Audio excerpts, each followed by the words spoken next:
How's everyone doing? I'm looking forward to this live stream. I hope it comes out good because it feels good, and sometimes you just hope that things come out the way that you feel that they should come out and the way that you want them to come out.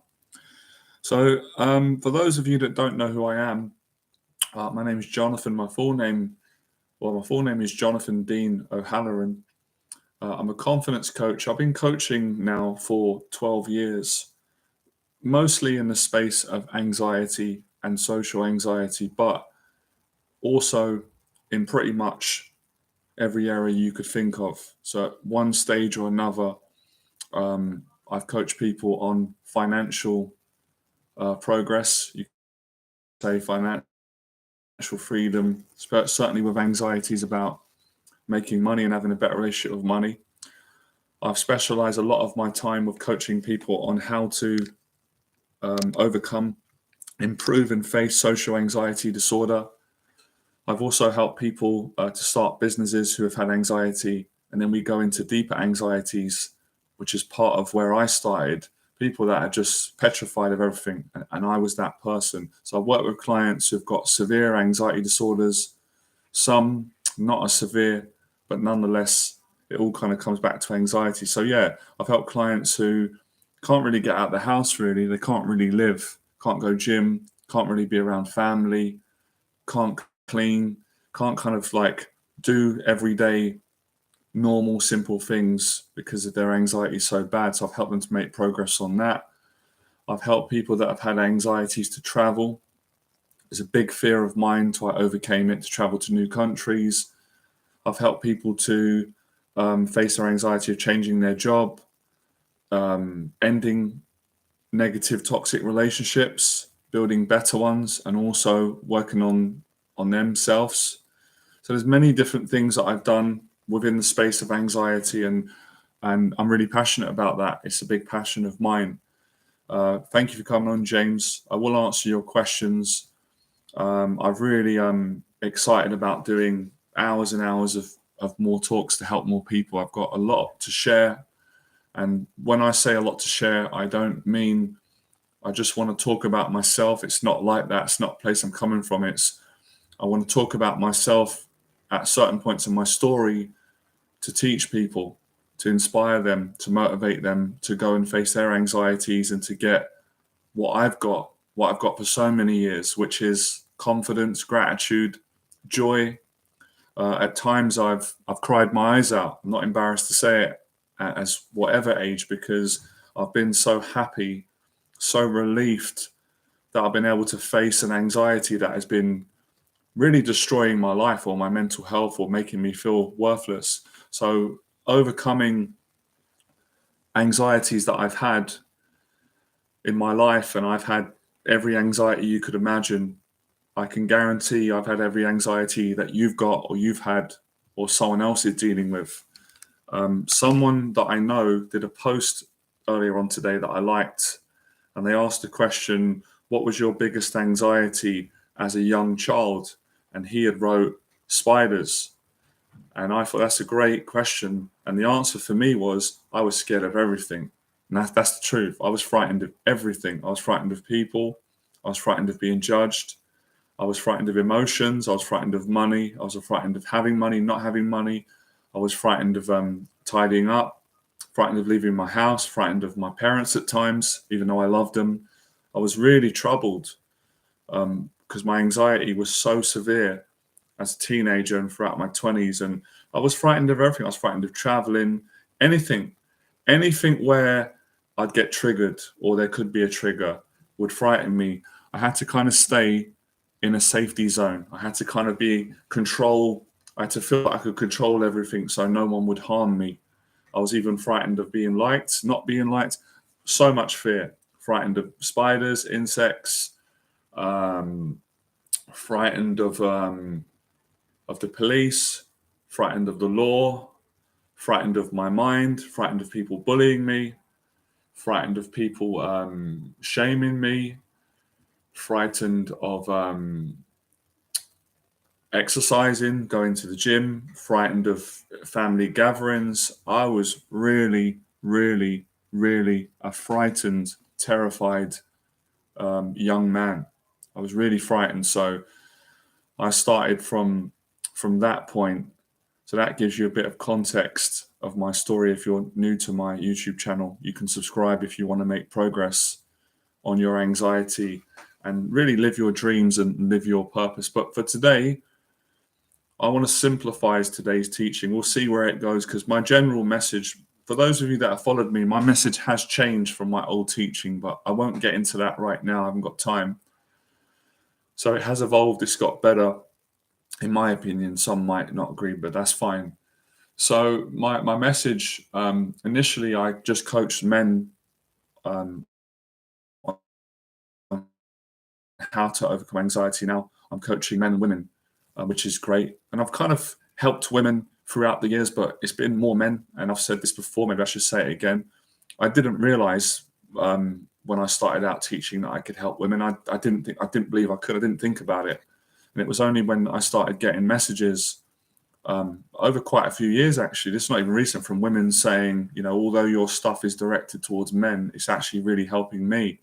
And then obviously a past relationship, having a girlfriend opening up to me about their anxiety. And then I've got female friends who have said, you've inspired me, which is really flattering, really humbling, and you should help more women because you've helped me. I'm a woman. And I had to think about it for a while, because I wasn't sure if it was my purpose to help women. But then I realized, of course, I'm going to help women, because why not? If I can do it and they're getting help, then why not? As men and women have helped me. And my lovely Nan, of course, who I love dearly, will always love. My Nan's not obviously alive anymore, but with me in spirit. She's probably, other than my mum, the most kindest woman, the most kindest, caring, loving woman that I've ever met in my life, who loved me unconditionally. And funny enough, the reason why I bring my Nan up, well, because it feels good to talk about my Nan. I love my Nan. And if it wasn't for my Nan, I don't know if I would have made it this far. I'm 40 now, because my Nan was always there for me in the worst times of my life, where I was so frightened and ashamed and embarrassed, and at times suicidal, and having anxiety attacks. And when I would get these bad anxiety attacks, I would literally, it wouldn't be easy, but I'd jump on the bus and go straight to my Nan's, and rush to my Nan's. And my Nan, she would just never rejected me. She'd always be like, "What's wrong? You seem stressed. Come and sit down, have some tea." She was so kind. She'll give me some money to get a takeaway, or make me food, or give me whatever I wanted. She'll talk to me. She'll comfort me. I mean, what can you say to that? She kept me alive. And my mum also done the same as well. But there were times where I didn't want to stress mum out. And I didn't always feel, at that time, I felt a little bit scared to come to my dad and tell him, at that time, I felt a little bit scared to come to my dad and tell him, I was worried about my dad judging me or thinking I was weak, which we don't have that relationship anymore. I could talk to him about pretty much anything, many things. But that's how I felt back then. And as you know, anxiety can do that. It does do that. It can make you paranoid. It can make you feel that, people are not going to like you, or if you share the truth, they will reject you, and it will cause more pain. So I am lucky that I had a good family, although, things are not always perfect growing up, and I don't think they are for any family or anyone. So I was lucky to have a Nan that caring and understanding of my anxieties, because if I didn't have it, a Nan to talk to, and my mum, and if I was really, really bad, my dad would always help me, and he did help me as well. He would help me more with how to be a man, how to face stuff. But when it came to needing love, needing that little bit of softness from a woman, from my Nan always gave it to me, and my mum did. My Nan was just brilliant. She's just great, and everybody loved my Nan. The people in the newsagent, friends, family, everyone who met my Nan loved my Nan. My Nan was just full of love, and she was hilarious as well. Great sense of humor, and she didn't judge anyone. Of course we all judge people. Everyone does it, but there was no malice. My Nan My nan was just there was no agenda. There was what you saw was what you got. And my nan, she didn't have an easy life growing up, and that says a lot about her heart. She didn't always have an easy life, but despite that, everyone loved my nan. So that gives you some of my story and where a little bit more about where I come from. And I realize when I tell my story, there's so much to tell. And listen, I've always said this and believed it. Every single person's got a story that's valuable. My story is not more valuable than any of your story. I don't believe it. I'm not into that stuff. I know that we do live in a world that does play that game, but that's not me. I don't treat people like that, and I don't believe that. Because when I was struggling and I heard Les Brown's story, he changed my life too. It's funny that we mentioned my nan and Les Brown and my mum, because my mum, Les Brown, and my nan, they kept me alive in my 20s, because I didn't have the courage to commit suicide, but I might have found it because I was getting more and more suicidal. I was in so much pain, and I just felt I can't trust anyone to share this with them. They won't understand. They will judge me. Of course, I later realized that that isn't true. There's so many good people out there that would never do that to you. There's some that would, but that's how I felt back then. That's not how I feel back now, and that's not the place I'm in now, thank God. I'm not suicidal anymore. So when Les Brown shared his story, I remember thinking, well, my story is not very valuable because I'm ashamed of who I am and I'm ashamed of my story, and I don't want anyone to know my story. I don't want anyone to know about me because I'm terrified of them knowing my story because I'm so ashamed of it. But Les Brown was the one that said to me, your story is valuable.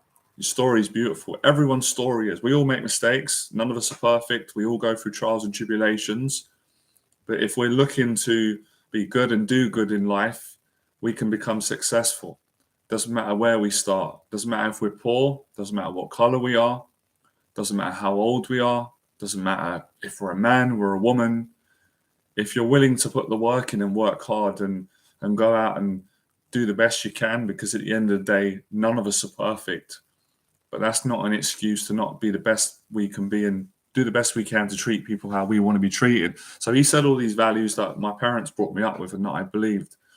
And it wasn't straight away, because Les Brown was right. He said, sometimes you need someone to believe in you until your belief kicks into yourself. So I didn't believe in myself, but I believed that Les Brown believed in me. Even though I never met this man in person, but I met him through a YouTube video like this, not a live stream, but a video. So Les Brown, to tell you the story, the full story from that point, I was in so much pain every day that I begged God. I said, please, God, I don't know if you're real. I think you're real, and I'm sorry that I doubt you. I'm such a frightened person. Please help me. Give me the strength to not want to die like this and live like this. And I want to get out of it. I don't want to be a victim. I don't want to blame anybody. I am in that place of anger and blame, but I don't want to be here. Please help me, or if you can, and I'll do the rest. And my prayers were answered, because my prayers came in the form of the love and support of my nan, my mum, and Les Brown. Everyone played a different role in giving me what I needed at different times. I needed that. And then later on, the strength that I got from my mum, my nan, and Les Brown later made me appreciate the strength that my dad had given me from a young boy. Sometimes we forget, right? Because you're dealing with stuff, and there's a light coming in here. It's quite bright. Hold on a second. I want to make it too bright. I will get your questions in.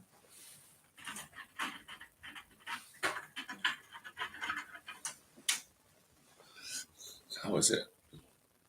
It's a real challenge to get the lighting right, but we do the best we can, because I do like the videos to look good so people can enjoy it. And it's not, the light's come from just a second.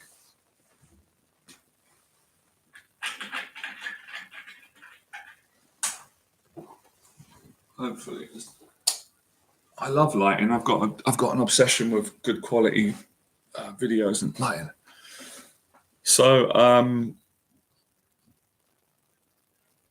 yeah, it's funny how I'm talking and teaching and learning, And I really appreciate it because everyone on this platform helps me to help everyone else, because I need help to help you, if that makes sense. Because it's like pulling this story out of me and explaining it in the right way to inspire people and give people what they need, which is hope, which is knowledge, which is vulnerability. I know every person, every anxiety sufferer.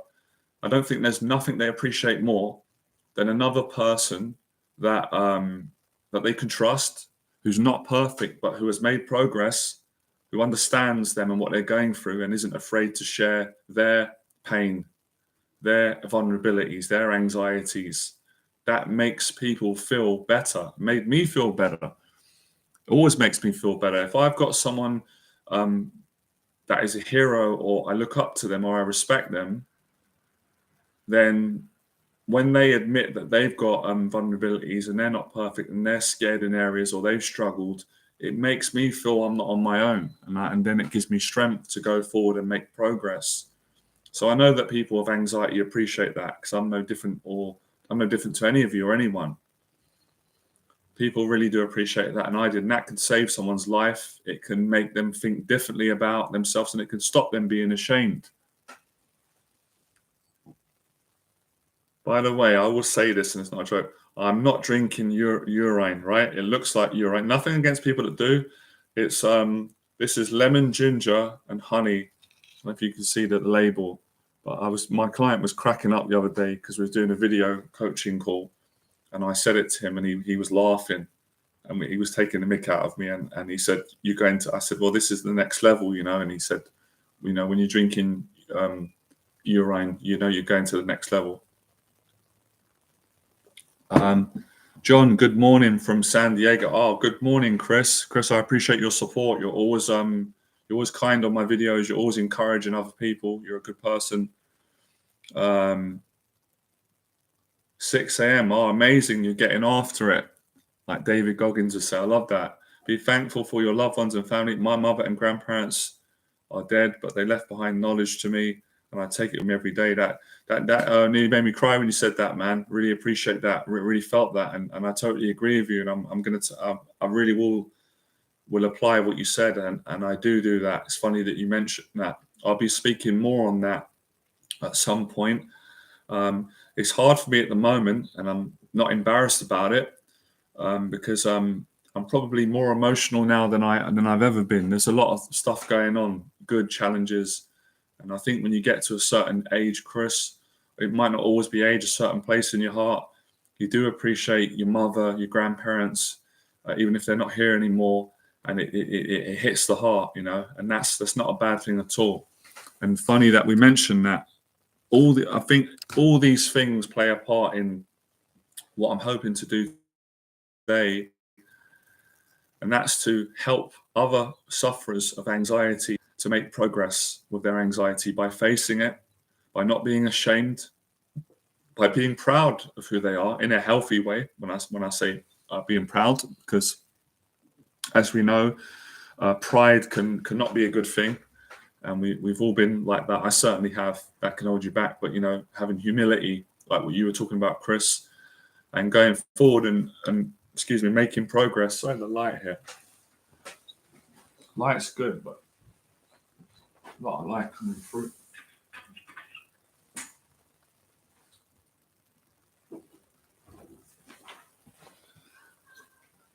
I've got my phone aside, and I write notes before I do these streams not in case I run out of things to say, because that doesn't often happen when I'm teaching, but certain key things that I want to say and teach, and I don't want to forget. So I'm going to actually I'm going to just try and keep the dialogue going today. I'm always tied between that. You see, this now you guys and girls can see my anxieties sometimes with being a perfectionist and overthinking things, because I like to write things down. It's more professional, but at the same time, I think I really enjoy just having no notes and just being open-hearted, and just whatever comes out, it's going to be the truth. I think people prefer that, and I know I do. If I'm listening to Tyson Fury or someone online, anyone who's just truthful, especially if they come from a good place, I just love it. I could listen to it for hours. absolute hours, because it's not easy for people, but it's not often people are like that. They're too scared. They want to, they want to show a perfect image to other people to be liked, and that's another anxiety, never kind of ends.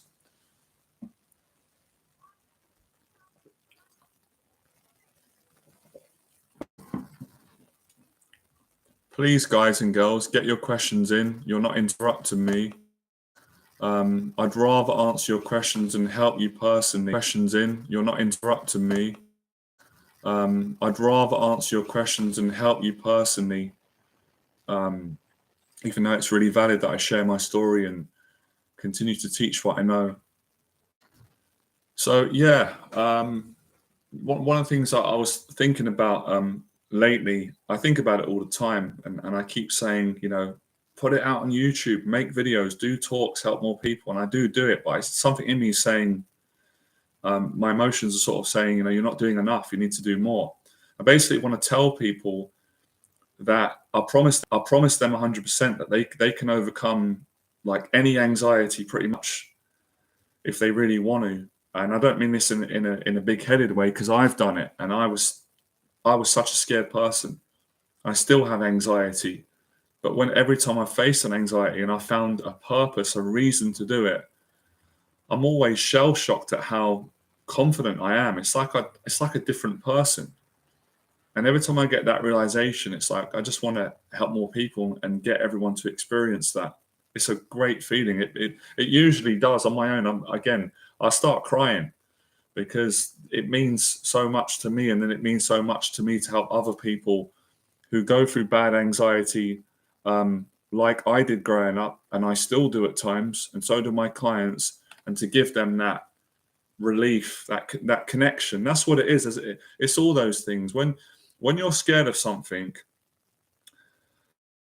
and it's giving you anxiety and it's bullying you and it's making you feel that you're not good enough, that you're not enough, that you can't do it, that there's something wrong with you, even though this is not true, but this is what anxiety does. If you listen to it, it makes you feel that you can't do it. And that's not a nice feeling. That's not a nice feeling for someone to feel that they can't live their dreams, or that they can't go and travel to another country and meet their friend that they love, or to go and see their family, or just to go out and meet new people, new cultures. It's not nice. It's not nice. I know that feeling.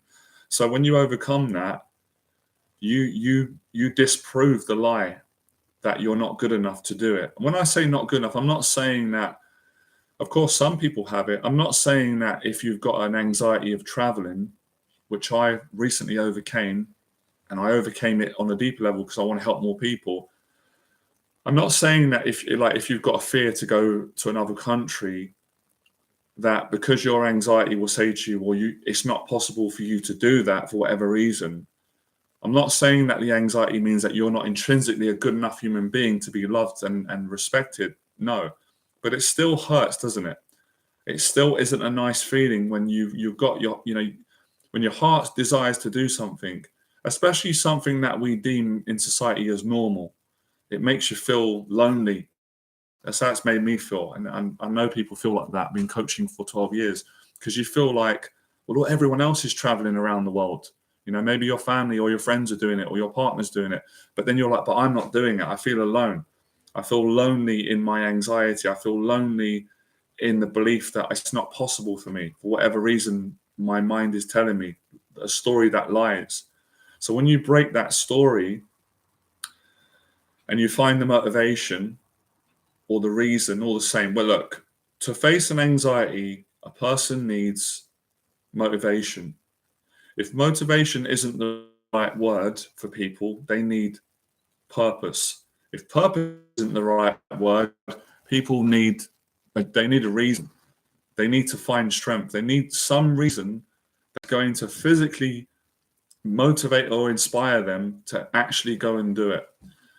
And when you do it, you're shocked to, okay, yeah, of course, when you face certain anxieties at a certain point through that process, it can be really scary and stressful and overwhelming, at times emotionally painful. But when you get out, when you do it and get to the other side of that discomfort or pain, you feel alive, because you are alive. You have gratitude for everything because you've been humbled through that experience. It's a nice feeling. And the reason why I'm using different words is because it's kind of it's hard to explain an experience in one word. I mean, I should shorten it up, but I know that my audience are sensitive people like me. They're good people. They're emotional. They're smart.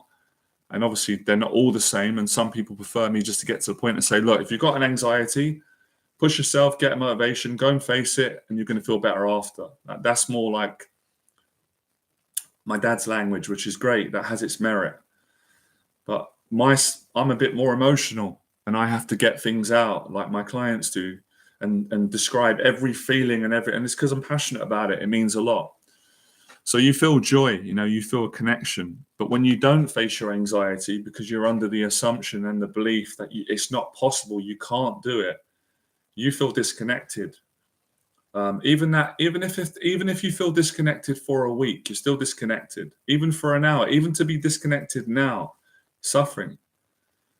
So when I faced my fears, well, the first time I ever traveled was with a friend, which was all thanks to him. I went to Spain, Tenerife, my first ever trip in my early 20s, and I was scared, but I had him to comfort me and book all the flights, so it helped me a lot.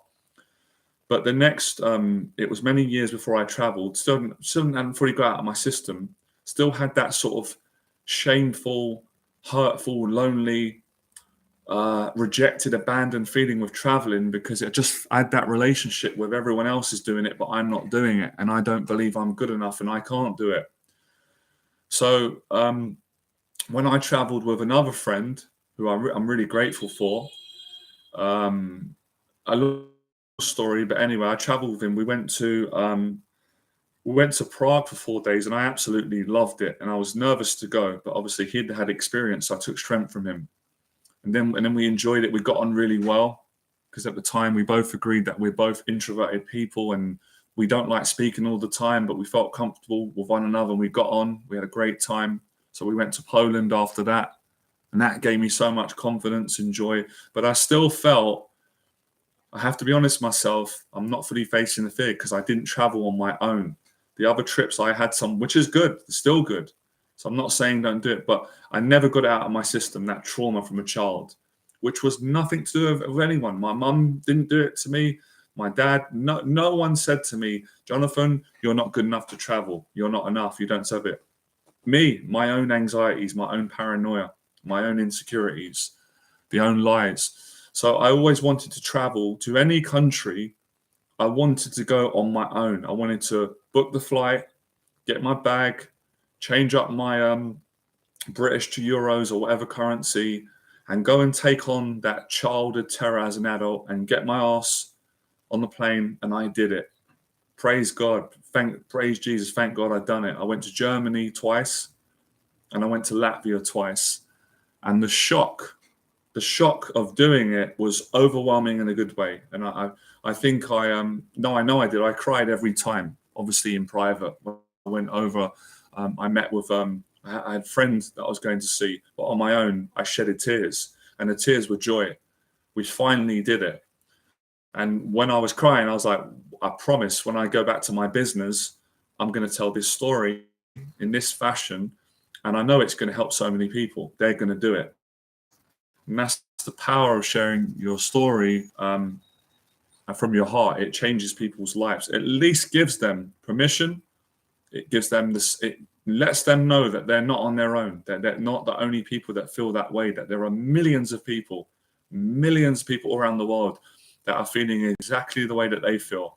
But to give you hope, there are millions of people, millions like me and many of you or you to come who've overcome anxieties or made progress and changed their life and changed their story and perspective, or not even changed their story, just actually, because I just thought of that now, not being ashamed of their story. That's even more powerful, I believe, because for as long as we're ashamed of our story, it's going to be difficult to really, really be honest with people and build the best connections and to really live life to the full. It's hard. And that's not judging any other person who feels that way, because it's not easy. I've got compassion and I've been there myself.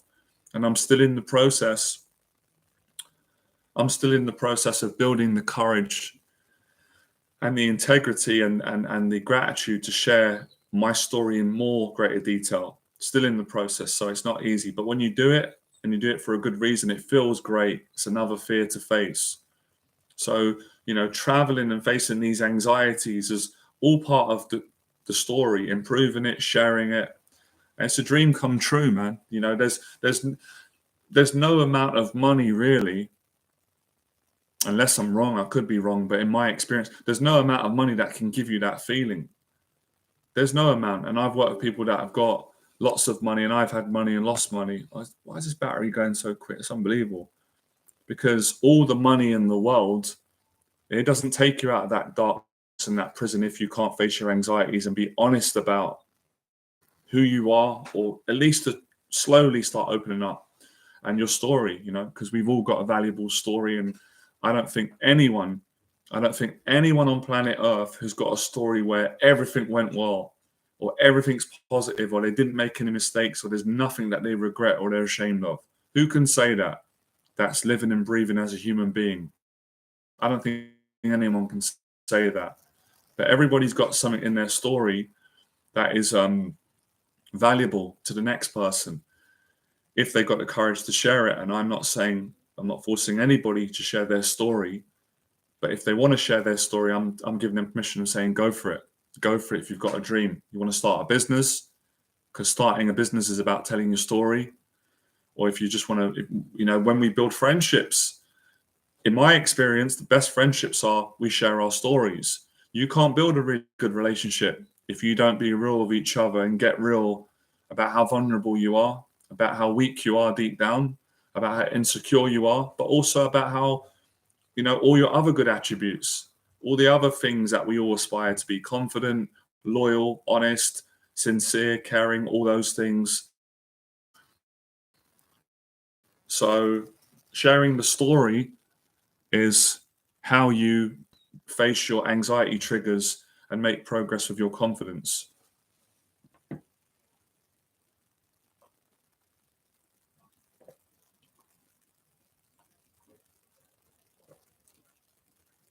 But it's a battle. It's an ongoing battle. And I'm just saying this, I'm not assuming that you guys and girls are thinking this, but the thing that actually, I'm getting less frustrated because I'm working on that forgiveness and patience. It used to frustrate me a lot when people would look at me or other successful people and think that we're perfect and that we've got everything figured out because we've achieved a certain level of success, which is great, both externally and internally, which I appreciate, but it's not the truth. It's an ongoing battle. Sometimes people don't like it when I say that. That's fine. I understand it. Some people, it's part of the human way. They would judge me for it. The mind does that. I don't take it personal. But maybe they don't understand that, it's an ongoing battle. It's an ongoing battle. I made a list in my 20s of all the anxieties I had. And I prayed to God and I said, if you could give me the strength to overcome these, I'd be the most happiest man on planet Earth. And I eventually did. I did overcome the big list of anxieties, and it changed my life.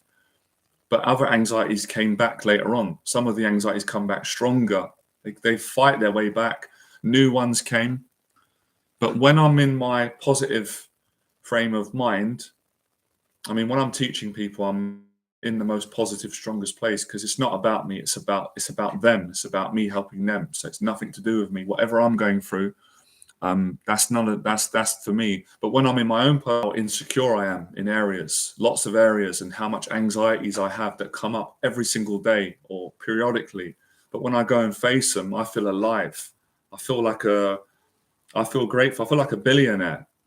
I feel like a trillionaire, whatever you want to call it. I feel I can achieve anything, and I just feel better. But there's times, obviously, where the anxiety gets the better of me, with all my experience and being a teacher and someone that can generally always help others. It's a gift, and I have experience, and I care. I've got empathy for people. I understand. Been doing it a long time. But there's times where I'm like, I can't cope today. This is too much. And that's fine as well. That's honesty. And then I'll get to faith, a friend, a video, David Goggins, another teacher, and I get through it and get stronger and don't give up. So I want people to know that. I want people to know that, both sides of the story. The story that, yes, I'm pleased, and it's nice if you appreciate what I've done. I've been brave. I've overcome a lot of anxieties. I've had a success from the world's point of view. Externally, I'm not that passionate about sharing that, but that might help people where they're at. But I've done a lot of improving myself, inside as a person, making a lot of changes, which I'm really pleased about. Traveled, met people, made some money when I didn't have much money, helped other people to make money. YouTube, public speaking, things that I'm really great relationships, great experiences with people, both clients, personal friends, many things that I had to work really hard at doing. But the reality is I battle anxiety every day. Some days it's magnificent. I don't have it, or it's not there. Other days it's really, really intense. I'm thinking, I don't know how I'm going to get through this. Other days I can control it. Today is a really good day. I had it this morning a little bit waking up, but I did my praying and I was able to come to a really relaxed place. So I want people to know that. I want them to know as much as I can share possibly. I want them to know the truth about me, because it's not good, in my opinion, if people just see me as perfect, or they just see the good bits, or they think that I don't struggle, because then they're going to believe that they can't make progress, which they can. And obviously at a later stage, I always continue to inform people. So when I make more progress, I will share it. I'll say, well, yeah, and I'm not sure. I think you can. I'm still split on that. I've not met anyone yet. I've not met anyone on planet Earth who's completely anxiety free.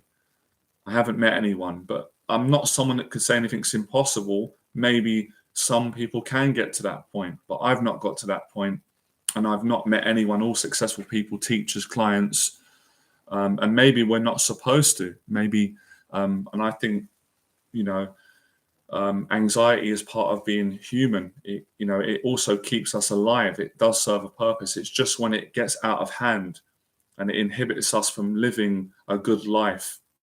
So from that point of view, we're talking in that context, I can say, yeah, I've overcome my anxiety. I'm living my dream, which is true. And I've been living my dream for over a decade, which is true. But when we get down from that perspective, yes, that's true. From where I used to be, I couldn't do what I'm doing now. I didn't believe I could do what I was doing now. Not a chance, not a single chance. No way.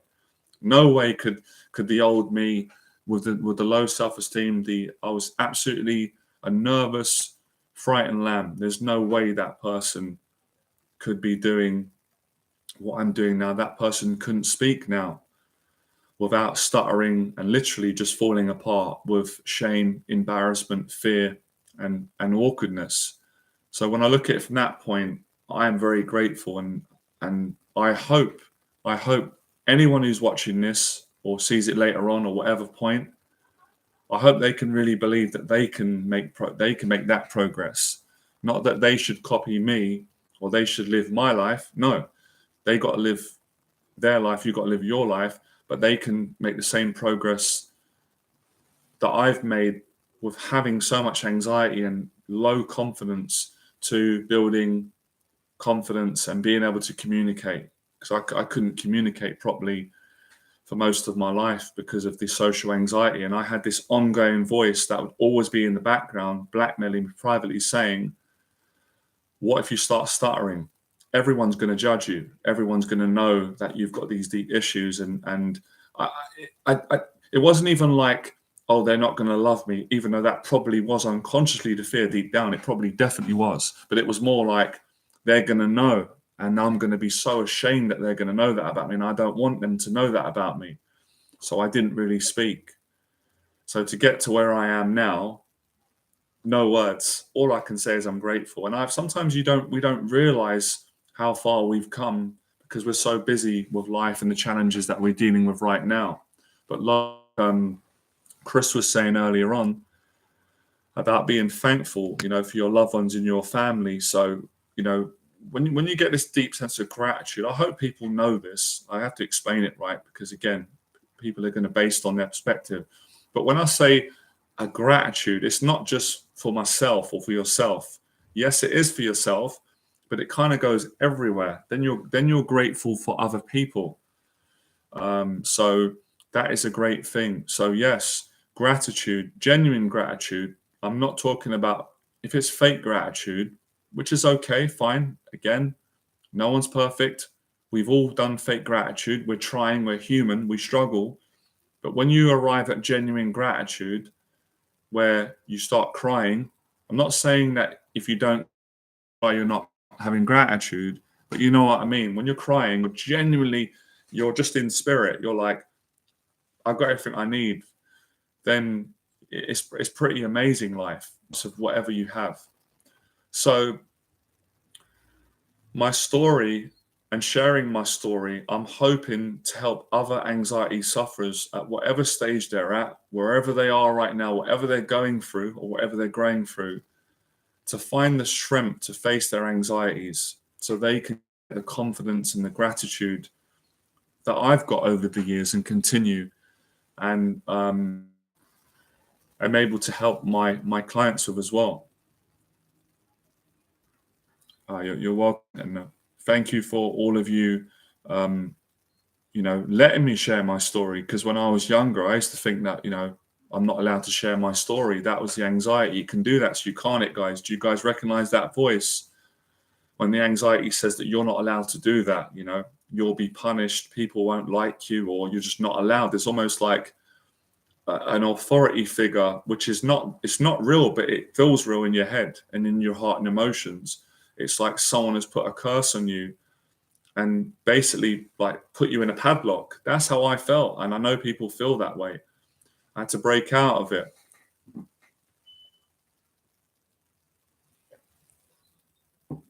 Very important as well not to be scared to call the voice out, because I get the voice coming on right now. And this is an exercise that I've learned over the years, which I didn't used to have the courage to do. And my clients, and I know all of you would appreciate it so much when you need to do it. And I get this voice sometimes. And be careful of these voices, guys, because what their motives are. And I'll explain it. And the voice will say, well, selfish what you're doing, Jonathan. You're talking about yourself a lot. That's selfish. That's egotistical. That's narcissistic. You should be helpful. But hang on a minute. That's not my voice. That's not my intentions. I'm sharing my story because that's from my heart. That's to help people. And Les Brown shared his story with me. And I didn't think, Les is being egotistical. Les is being this. No, I said Les is being the most generous person that I've ever met right now. Because if he didn't share his story, I think I'm going to die. There's no hope. So that's how we beat these voices when they lie and they confuse us. They trick us. It's like the anxiety has got a mind of its own, and it can be evil at times. It can be. We know that. So with strength and with faith and calling it out, it loses its power. Because, of course, the facts are, I've got messages from people from all around the world, men and women at different stages of their life saying, you don't know what you've done for me. You've changed my life, or I thought I was the only one, or, your video is, not that I'm hoping to make people cry, but it's made me break down and cry because I thought I was the only one. And you sharing your story has made me feel better, or it's made me want to share my story. So I share my story not to be selfish in that kind of way, but I share it to be true. I share it to be honest, and I share it to give thanks to God, because I couldn't share it without the strength of my faith. I wouldn't have the strength. I wouldn't have the confidence. I'm too weak. So, and it's an ongoing process. And I love stories. I love good films, good movies. I love people that share their story with me because it helps me. So it's very important to become aware of these voices, because they can really be misleading if you believe them. They can take you down a dark road, or they can keep you stuck. But it's an ongoing fight. I'm realizing that now. It's but it's a fight that's worth fighting, and it's one that we can all do together and help one another. And that's really what it should be about.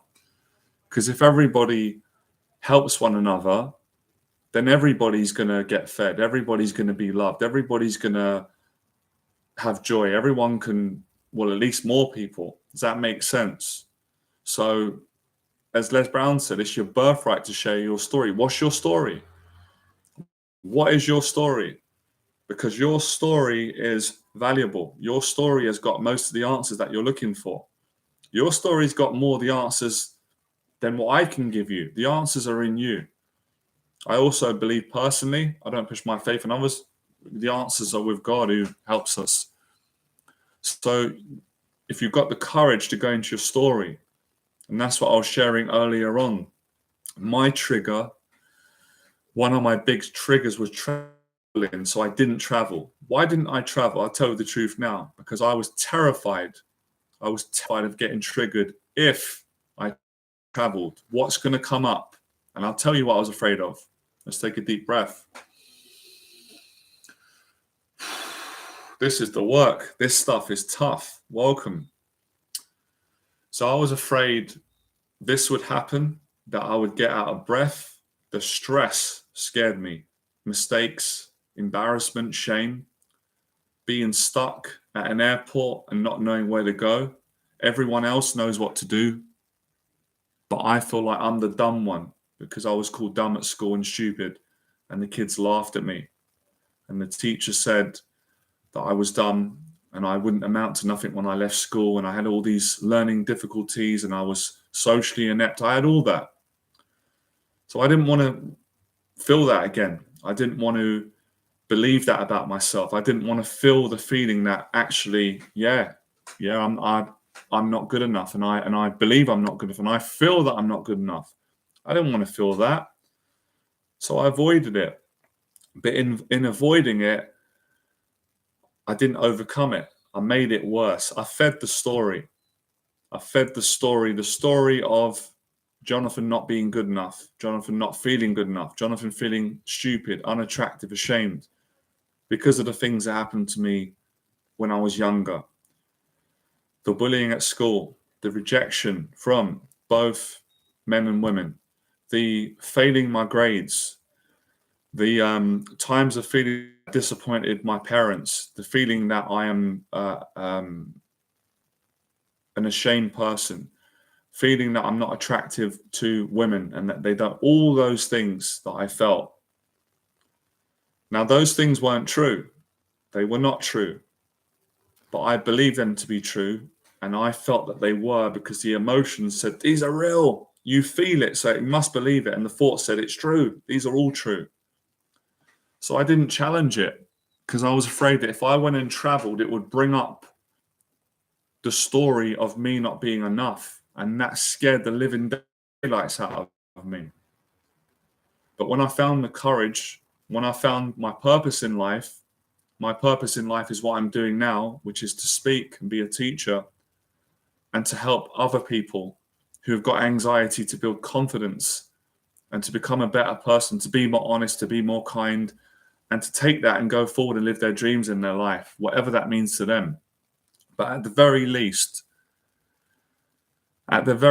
to help people to stand up to bullying in the right way, not by being violent, but standing up to fear and having that confidence and getting the belief that they are good enough, that we're all good enough. No one's better than anyone, even though we do live in a society that does play that game, but I don't play that game. I refuse. I don't believe it in my heart, and I know it's not true. I know that it doesn't matter how much money or fame or followers someone's got. It doesn't take away the fact that they still go to the toilet, that we're all going to die. You can't buy your way out of death. We've all got insecurities. We've all got a heart. We all want the same things. And that doesn't make someone better. They might have more money. Okay, they got more financials, but it doesn't make them better because you can have all that stuff and your character can be not so good or vice versa. But I also want people that are good people to be successful and to be financially free. There's nothing wrong with that if you're a good person.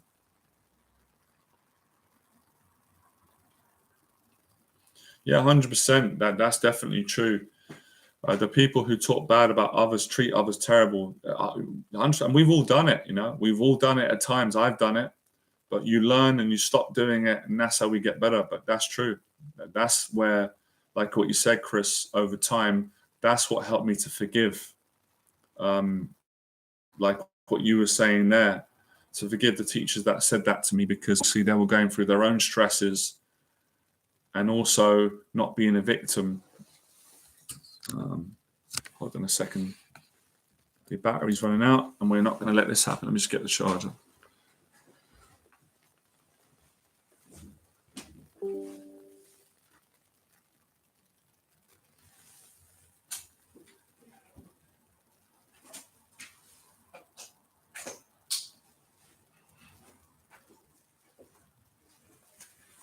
So I just got to move this so I could put the charger in. These batteries run out so quick. It'll be a good market if they make chargers that last longer. I think there's a great market. I've just given away $1 billion business idea there. Anyone's welcome to it. All right. Oh, brilliant. Yeah, we've all done that. That's why we that's why we all need forgiveness. None of us at some point, myself included, have not been unkind, nasty to others, or that way. But obviously, part of my message is to work on being a better person and a kinder person, and that's probably more important than many things. And I need a whole live stream to cover that. So where was I? Like I said on the last live stream, guys, important to breathe every now and then. So I'm going to do it now, because I get when you talk a lot, and this probably is. It is trauma. I'm healing a lot. This is good, because I realized that recently, and I said I need to admit this out loud. Another anxiety. Now, I'm going through another level of healing, and I'm pleased about that, because I've got more to give people. And that's a blessing from God, because obviously I'm a work in progress as well. Probably always will be until we pass over. So there's less pain now. Years ago, when I would speak, I couldn't even speak because I had so much trauma here. You guys and girls would understand this, because most of my anxiety was speaking, scared to speak, because I was criticized when I was younger and shouted at and abused, and it frightened the life out of me. So a lot of suppressing my emotions down, filtering my conversations, overthinking about what to say, people pleasing. Obviously, not all the time, but a lot of the time. So of course it gets stuck. The truth gets stuck. A lot of love, and then it can turn into anger, frustration towards yourself, towards others, resentment, love, a mixture of all those emotions. So it can be hard to breathe at times. So amazing exercise just come out now, and I know a lot of people appreciate that, and hopefully probably quite a few people will be laughing, because I find it amusing in a good way, because that's it's good to laugh at things too and not take things so serious. Message to all of us, me as well. But yeah, my breathing's getting better, so the more we share our story, the more we are, in an appropriate way, the more honest we are, the more kind we are, the more we heal this trauma, this pain that we all have in our hearts, in our chest, especially all of us on this platform who've come from my background, our background, social anxiety disorder, anxiety, fear of expression. It gets caught up here. And I see it with clients when I'm working with them. I see the progress that they make from when I first meet them on the first session, and they're stuck, they're tight, they're overthinking, they're scared, nervous, they're worrying about being opening up, fear of trusting. I totally get it. No judgment. As you can see, I go through the same. But as I start making progress in the sessions, I notice the eye contact's better. They're less stuck. They're more fluid. They're joking. They're open. That's it. That's what it's about. That's how you make progress on the actual, or with all the anxieties, but especially with speaking, because today we covered, like traveling and speaking.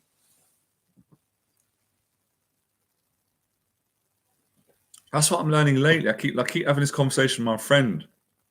If you sit down, if you sit down and you just be yourself, and I know that's not easy to do, because when people say that, people get frustrated and they get angry at me or others because they're like, what do you mean?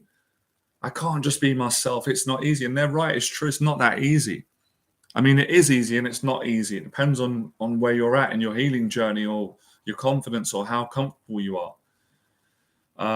Because it hasn't been easy for me at times to be myself. It's been hell and back. It's times it's felt impossible to be myself.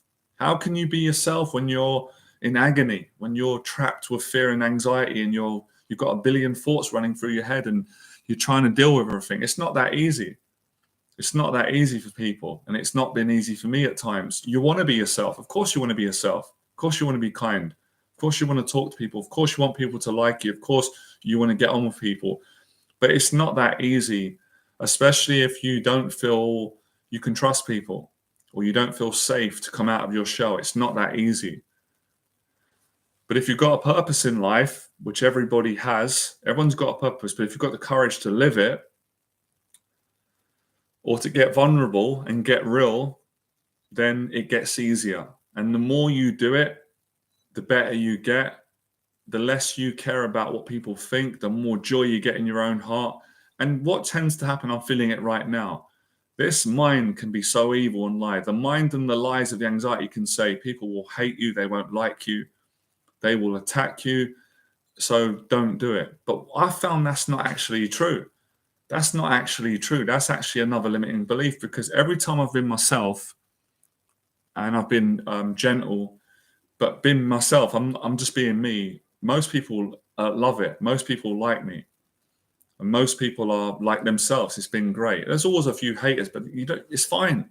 The numbers are small, but you get to a point where even if everyone didn't like you, you don't mind because you like you and you feel good and you're so kind to others. Usually the kindness overwhelms people, even if they're hateful and they're resentful and they don't like you or they don't like everyone. And I've had clients who are in that space. I've been there where they say, I hate everyone, Jonathan. I don't trust anyone.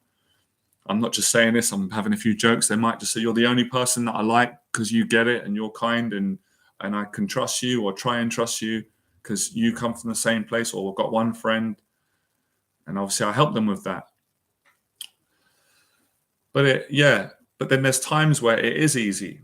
It's been easy for me. And it's been easy for me to say that to people. And it's been because it's where you're at on your journey. If life's going well, if you've got less trauma and you're in a good space and things are going well, then it's very easy to be yourself.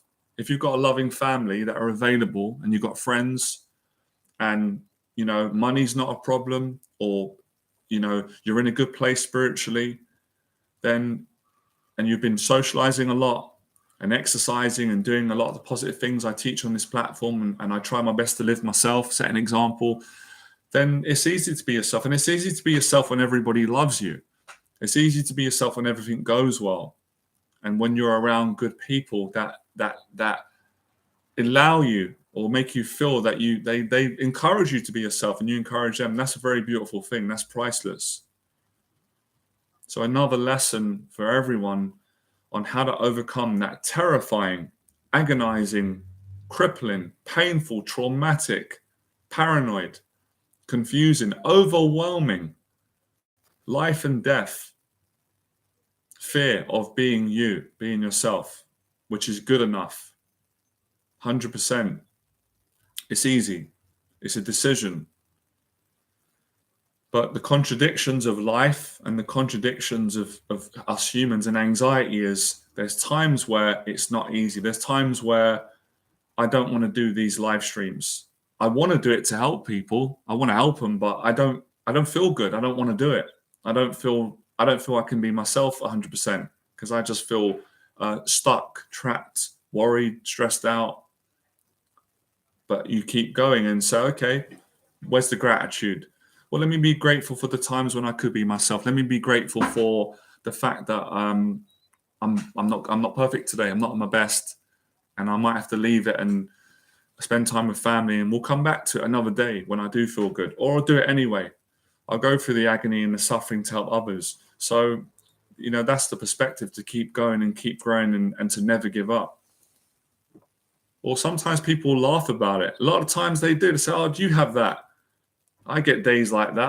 I thought you were perfect. No, I'm not. I thought you were. No, I'm not perfect either. Oh, we're both not perfect. Oh, you got issues too. Oh, despite being successful, despite being a teacher. Yeah, I've got issues. Yeah, I've got issues. Yeah, I was scared to share it with everyone because everyone thinks I'm perfect. Yeah. Oh, great. Oh, wow. We both feel good now. Well, why do we both feel good now? It's because we were honest. It's because we were vulnerable. We weren't. I'm not going to say lying. That's a bit strong, but we weren't trying to show our perfect image. So being yourself doesn't always mean being perfect. It doesn't always mean being on point. It doesn't always mean that all your words come out right or that you're positive. It's not always like that. It's not like that in my experience. That would be an exaggeration. That's almost unrealistic. That just puts pressure on everyone, especially the younger generation. They feel like they can't even burp or fart or make a mistake. That's no way to live. You can't live life like that. That's not fair. That's too much. But of course, you aim, and I always hope you want the best. But a part of an anxiety disorder, which I've had my whole life, is pressure to always be at your best, and an anxiety to get over. And I'm making progress too, and helping my clients is challenging. Is can you accept yourself when you're not feeling your best? I love that. Oftentimes I hug my dog. Oh, that's the best, man. What can beat that? You can't beat that. You can't beat that, hugging your dog or your cat.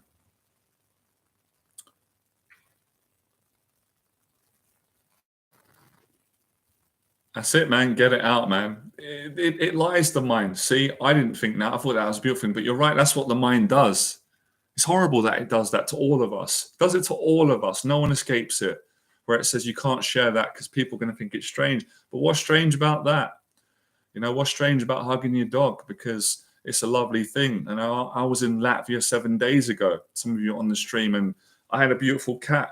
I just wanted to sit on my lap the whole time, and gave me more love than any human beings ever gave me. I was the happiest man in Latvia and in planet Earth at that time. I didn't need anything.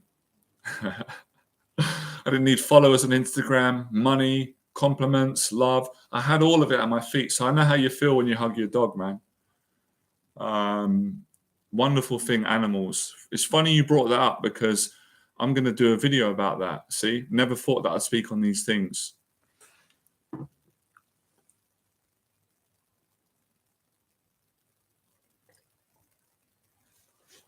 Hello, mate. How you doing? You all right? Loving these live streams, man. See, your heart don't lie. I had voices for months telling me, don't do the live stream, Jonathan. No, it's going to be depressing. It's going to be boring. People have heard it all before. You just say the same stuff all the time. You're old now. You talk a lot of stuff. Do other stuff. I had to really think about that. Who's that speaking? That's not me.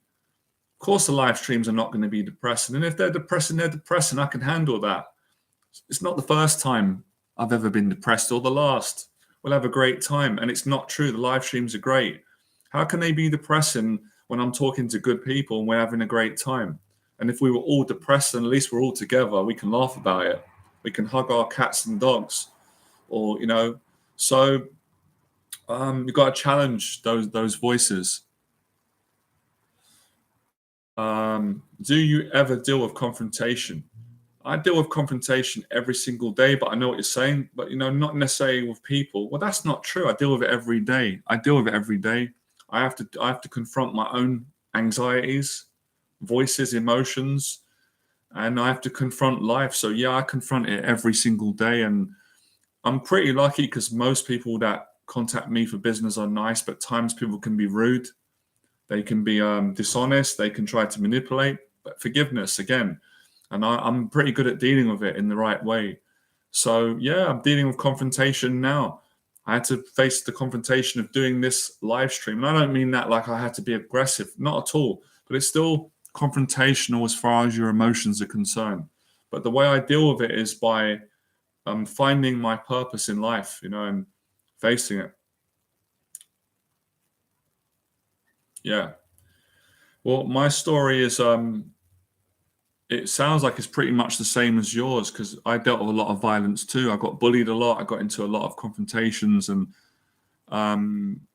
to answer your question in a better way, how I've been coaching lately and myself is learning how to deal with people without being violent and aggressive, but by being kind and calm. I was working with my client yesterday and he got it. And I said this to him, and we both laughed, and I said, kind men are strong men, and kind women, and he laughed. He said, I get it. So that doesn't mean that you're a doormat. We're not saying that. It doesn't mean you let people walk all over you, but you have to be careful. I had to be careful not to be violent back, because it doesn't solve the problem.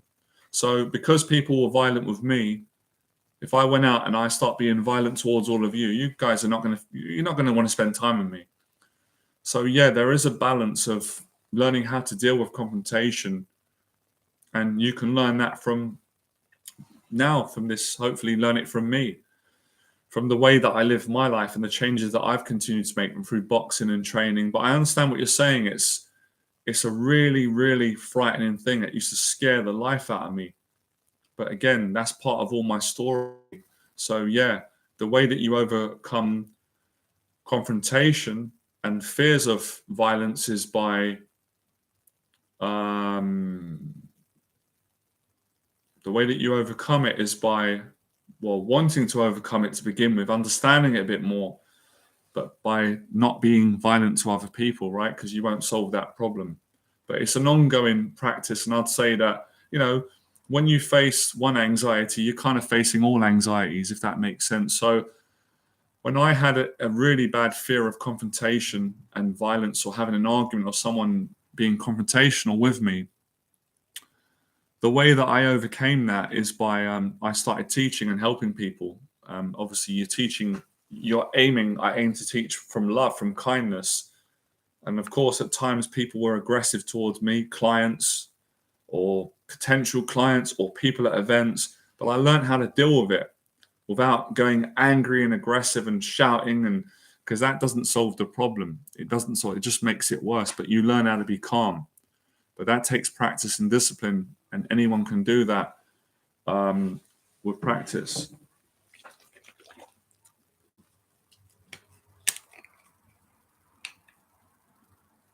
Yeah, I think you're doing the right thing. Get it out. Anyone who needs to get some stuff out, get it out in the stream. It helps to get it out. That is a relief. That's what you're doing helps too. You've got to talk to them and get it out, because keeping it in, it hurts. You remember a particular confrontation that you had. It was submissive. I didn't fight back, and I get it. It still haunts you. I understand that. I have to think about that. I can't give you a short answer. That's going to be a longer conversation. So let me just think about that. What did I do for that? How you can help? 8 years ago.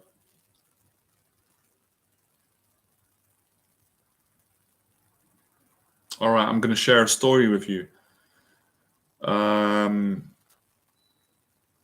Didn't know I was going to share this. So when I was 16 years of age, obviously I grew up in a council estate around my area, and there was a group of us, good friends, a social circle, mostly guys, a couple of girls.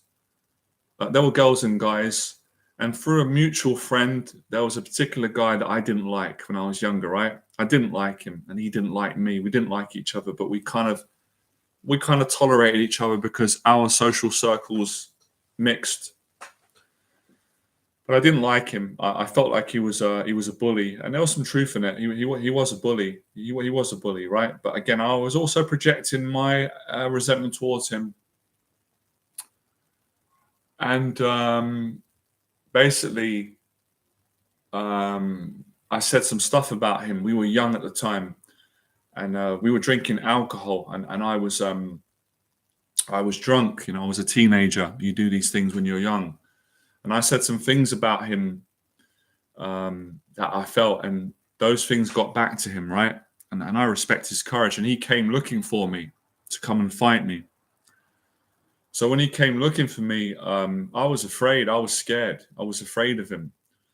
But I fought back. You know, we had a fight. It was tough. We had a fist fight back and forward. And I was really fighting for my life and my reputation. We're both the same age. And eventually it kind of, it stopped. It felt even, but if I'm being really honest from my heart, I felt like he probably was getting the better of me. He was winning. But it kind of ended where I could have said it was a draw. Anyway, I thought, whoa, that was a tough situation. That was violent. That was confrontational. Didn't make me feel good. I felt like I didn't really want to fight him again. But anyway, he came down. I had to, and he beat he beat the living daylights out of me. He got the better of me, right? Which is the better man won, and he beat me bad. And for quite a long time, I felt the way that you felt, Infinite Youth. I felt so angry at myself that I let him beat me, and he beat me in front of my friends. And I was at that time I'm not glorifying fighting, but I was a good fist fighter, but he was a good wrestler, so he wrestled me to the floor, and he beat me fair and square. And then after that was it. He beat me, and we didn't speak. I accepted that the better man won. But the lesson I took from that was, it took me many years to heal that and come to terms with that and forgive. And forgiving made me realize that violence isn't the answer. Because even if I would have beat him, and quite a few people that I beat, doesn't make you feel good later on. But at the same time, at least I stood up to him and he stood up to me, and then we never fought again. We were never best friends, but we went on about our life, and I'm pleased about that now, and I forgive him now. If I could, I would. I don't know how he'd feel, but I'd be friends with him. Maybe we're not going to hang out, but I'd be kind to him. I'd at least try and shake his hand. And I saw him some years later, but it's been a long time. But you can hear that. So I couldn't talk about that for many years because I couldn't forgive. I couldn't speak about it. But now I can because of God helping me, growing, improving. And obviously I'm 40 years of age now. I was 16 then. So, you're on the right track. If I didn't fight back, would I feel better? No, I'm glad I fought back. But let me just explain something to you. I know where you're coming at. Many times I didn't fight back. So that's only one account. But the moral of the story is love and forgiveness. That's what I'm trying to say to you. That's not easy. But if we want to get to a better place, you've got to forgive. Because we all need forgiveness. I need forgiveness. Working on your confidence. Having more confidence in yourself. If I would have had more confidence in myself when I was younger growing up, that situation could have been avoided. But that's life. You live and learn. Many times in my life, I ran away. And people called me a coward. And truth be known, those coward videos that I done, a lot of them, they come from me being a coward, or me feeling like a coward when I was younger. So you can hear a lot of my story. You can do it, man. You know what the bigger man is? The bigger man is the man who doesn't be violent back. Of course, unless you need self-defense, right? That's within the law. But generally, be the bigger man. Forgive. Forgive yourself. Forgive yourself. We all make mistakes. We've all been bullied and we didn't fight back. But you can fight back today in a good way by being a better person. And that's the best revenge that I could ever got. Becoming more of a loving, kind man, a better person. And not feeling that I need to hurt a person. It will not help, man. It only hurts you back. But obviously that's a journey. That's a healing journey. But that's how I did it, by working on myself, finding purpose, and rebuilding relationships.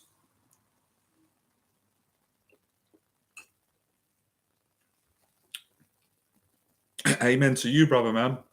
Well done. Well done for both of us for having the courage, having the guts to share our hearts between us and helping one another. So we all relate to that. We've all felt that. I'm going to make a video on that. Every man's felt that, where he got bullied in his life at one stage and he didn't fight back and he felt bad about himself. I've been there, I felt it. I know the feeling. you feel terrible. You feel ashamed. You feel humiliated. You feel like people would look down on you, but it's not true. That's all ego. It's all ego. It's all about how you respond. If you become a better man, then that's great. The best outcome ever, if two men have got grievances, love and forgiveness. I know I'm not being naive. I know that that doesn't always happen, but I believe in the end it does. That's the best thing that could happen. I'll tell you guys another story. I mean it.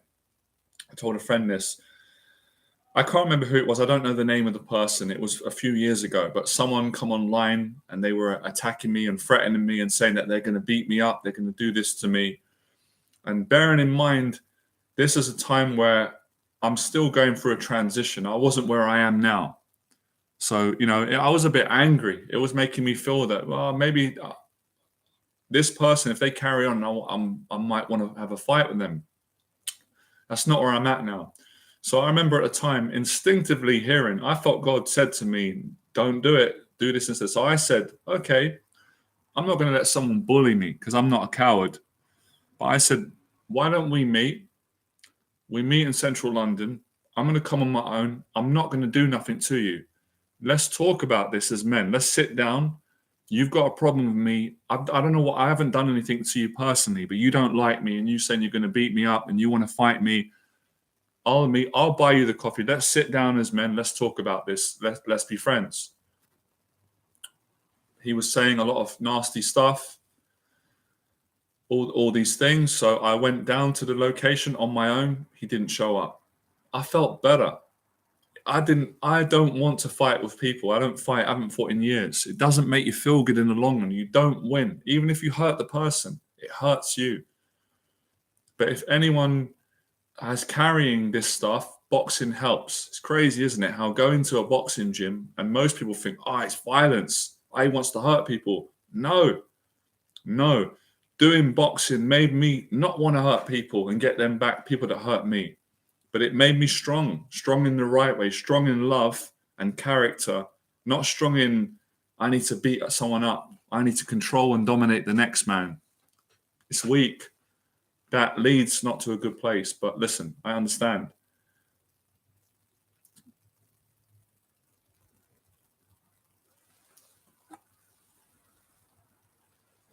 For me, violence is always the last option. Self-defense. I'll only use self-defense if I have to use it. If it's life and death and I've got to protect my family or my woman or my friends or my client or myself, then I'm going to use it. But usually I don't need to use it. I'm going to walk away. I'm going to apologize. I'm going to forgive. I might verbally stand up for myself. We can talk it out. I'm okay with that. But I'm not going to be violent because it don't work. And it doesn't make you feel good. And I don't want to treat other people like that and put that sort of pain on other human beings, because I know how it feels. I know how it feels to have someone do it to me. And I also know the pain of being violent to other people, putting on them, because I've done that in my past and I'm not proud of it. But I've obviously been forgiven. You live, you learn. And that's all you can do. So yeah, strong men are kind men. Strong men are not bullies. If a man bullies, it's because he's in a weak place and he needs some help. He needs some help.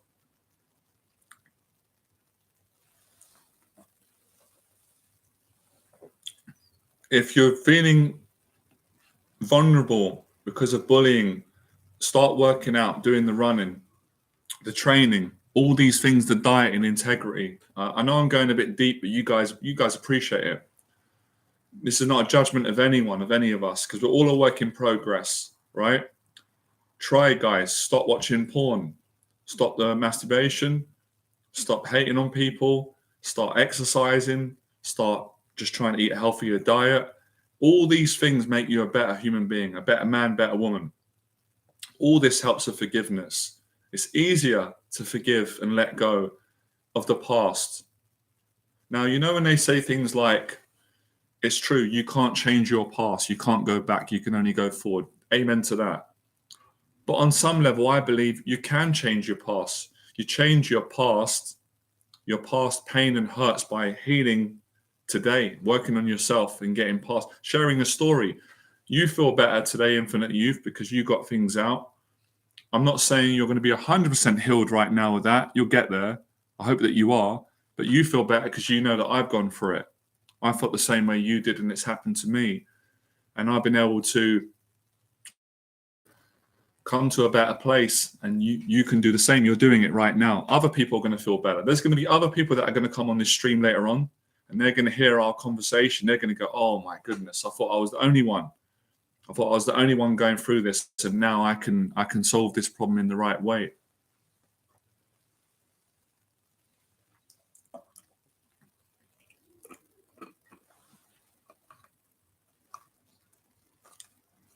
I'm just going to have a minute break, just a minute toilet break. Yeah, the PSD. I think everyone's had that, me included. Definitely. Just having a toilet break, guys. I'll be back and I'll make another drink. I'll end the stream when it feels right. It's kind of feeling like it's coming to that time now, but I'll push a little bit. We'll do a little bit more. Might get a few more people on. I appreciate everyone who stayed on the stream. Also, don't feel like you've got to stay on as well. If you've got to go, you've got to go. Thank you for coming on. If you want to stay on a bit longer, you can.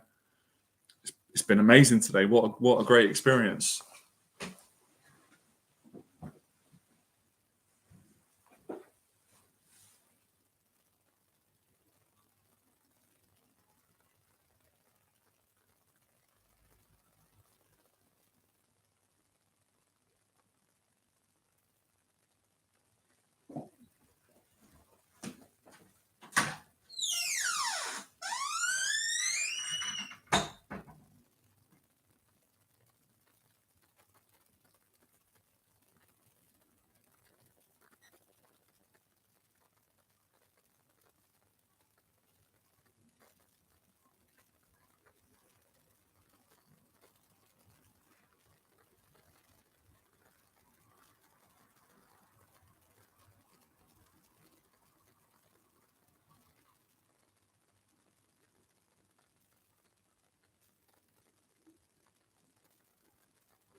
How's everyone doing?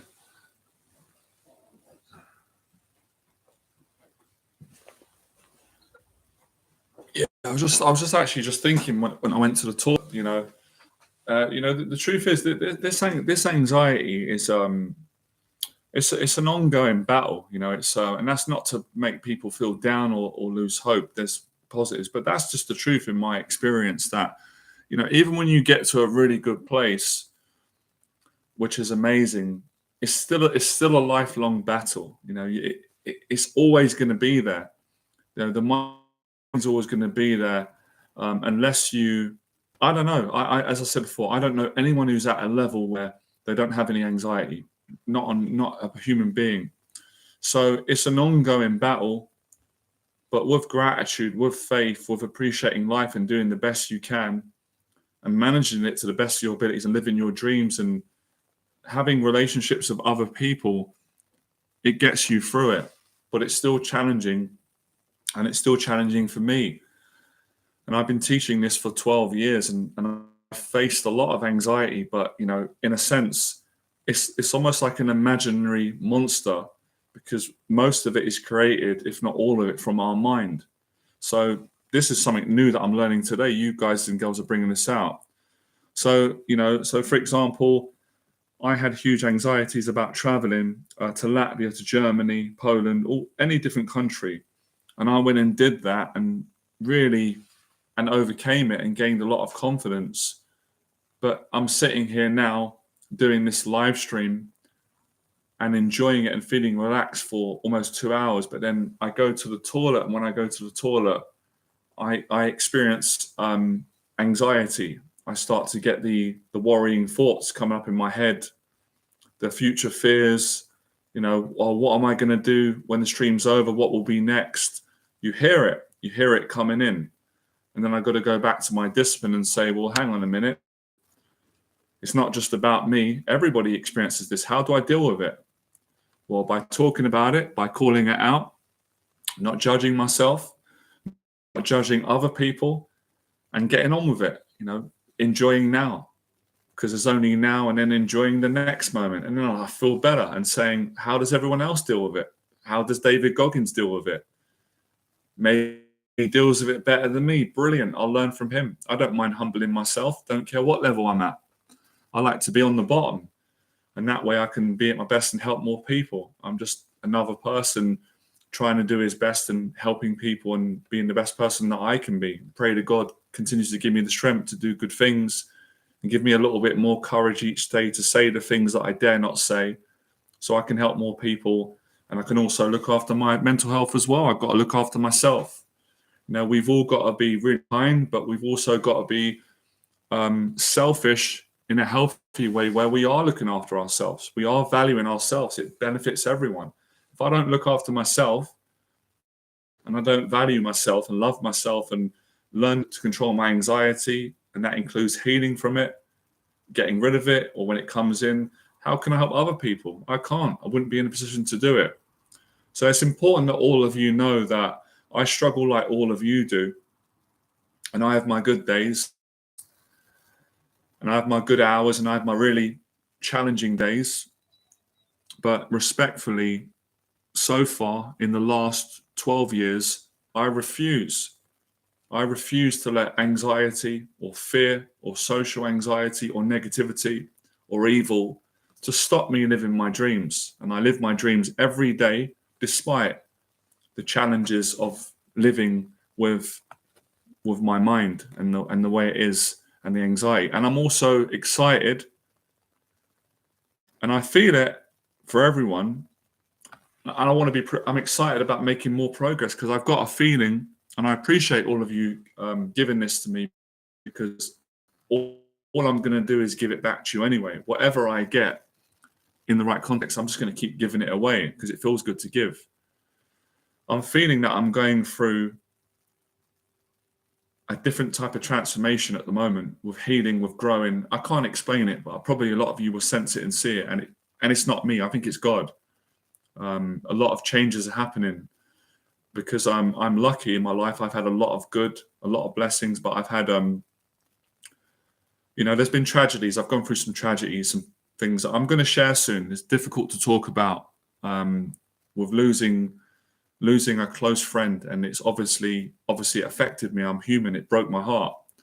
And seeing other people suffer, the good, friends, family. So there's a lot going on at the moment, and I am what's the right word? I'm always willing to humble myself and say, you know what? I don't know anything. I don't know nothing about anything. And that keeps me grounded. That keeps me open to learn more and grow more. And if I was perfect and healed and had everything sorted out, then I don't know, maybe that would be great. And part of me would like that, but I might not be able to do what I'm doing now in the way I'm doing it. Maybe that's not my purpose. So I feel I know what my purpose is. I'm living it. But right now, I need to say this dialogue, this conversation, it needs to be had. I really feel that in my heart.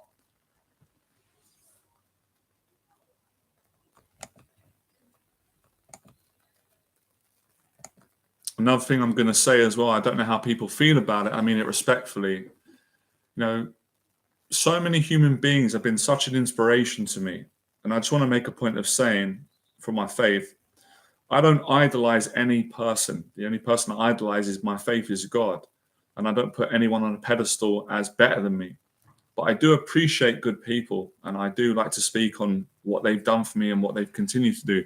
And David Goggins has been a real inspiration for me of strength, because I know that he's come from hell and back and transformed his life. And he's a good person. He's helped so many people.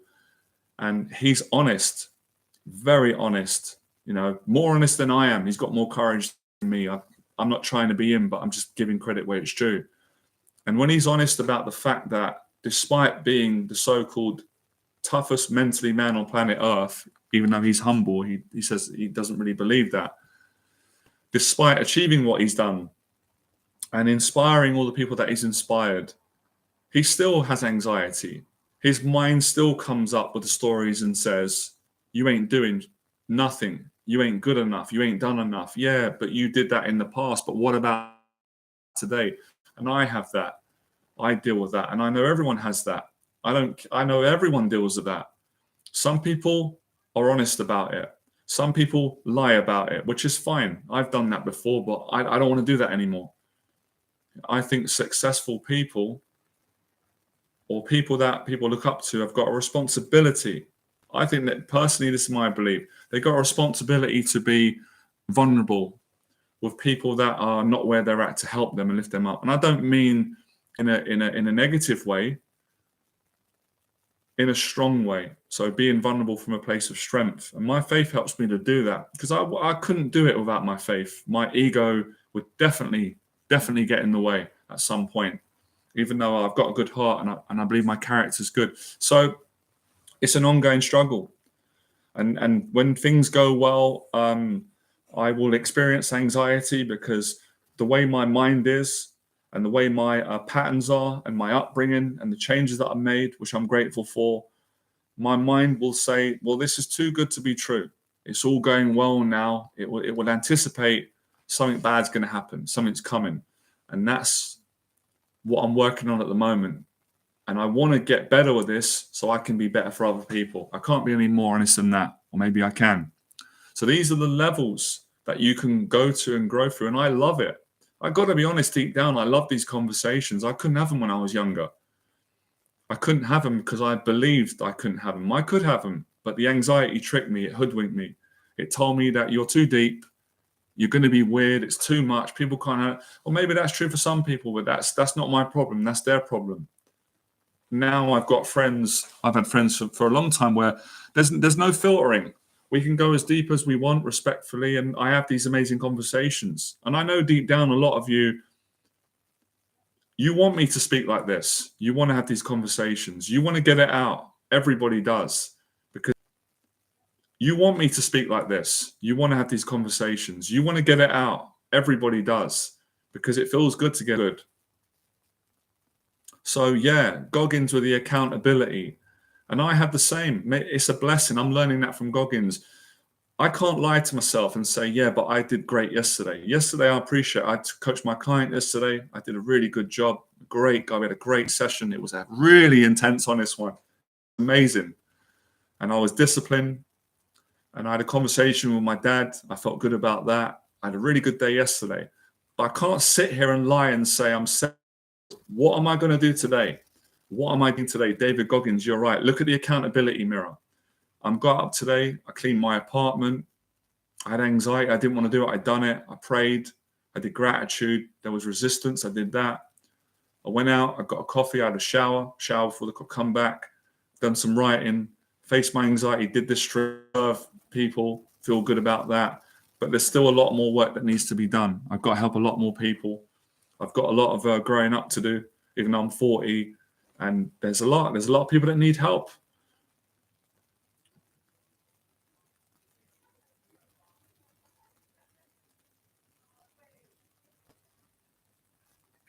Yeah, Goggins is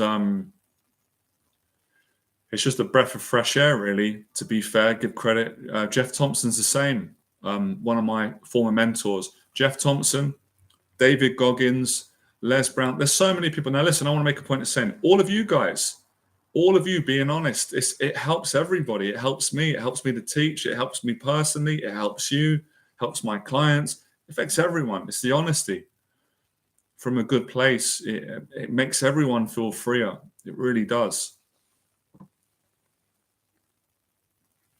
Because you can't relate to someone. I was the same growing up. I couldn't trust someone to relate to them if they were perfect.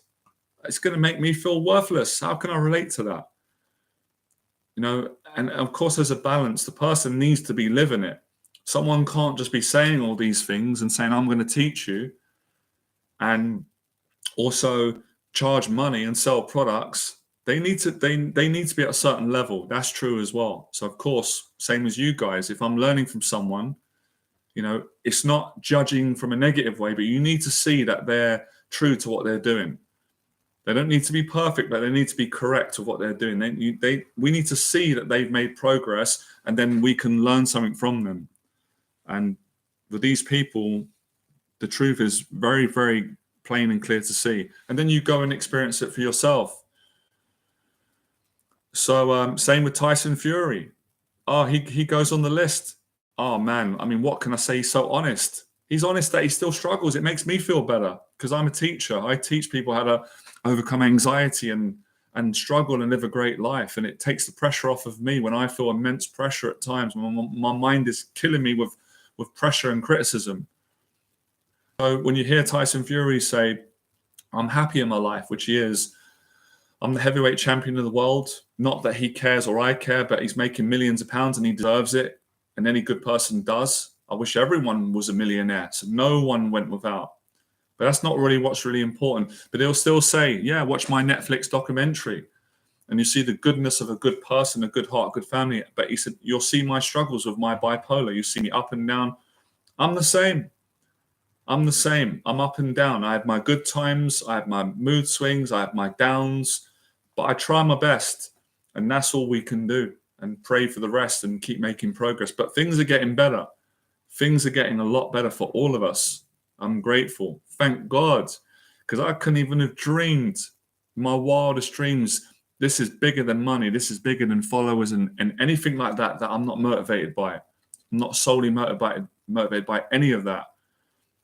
I could never imagine this. If I would have tried to do this when I was younger, I would have thought this is like death. What, having an honest conversation with other human beings and telling the truth about how I really feel, what goes through my head, what is in my heart. I couldn't have done it. I didn't trust people. I didn't trust myself. I didn't have the character or strength. Thank God, the Lord, for giving it to me and continuing in good people and helping other people, and the strength that my father gave me from a young age. And of course, my own strength. We've all got our own folder. Everyone has. Everyone's got their own folder somewhere. Everyone's got it. Everyone's got it. Some are afraid of it. I was scared of it, but it is there when you dig deep. That's why I say, at a certain level, no one's better than anyone. David Goggins isn't better than me. He's not better than you. He'll tell you that. And I'm not better than any of you, and none of you are better than me. Everyone is valuable. Everyone can live a great life and be a better person if they want. Everyone can. I'm not saying that it's easy. It's not easy. Yes, some people get it easier. That's true. Some people have got a harder start. But nonetheless, everyone can if they really want to do it. There's help out there.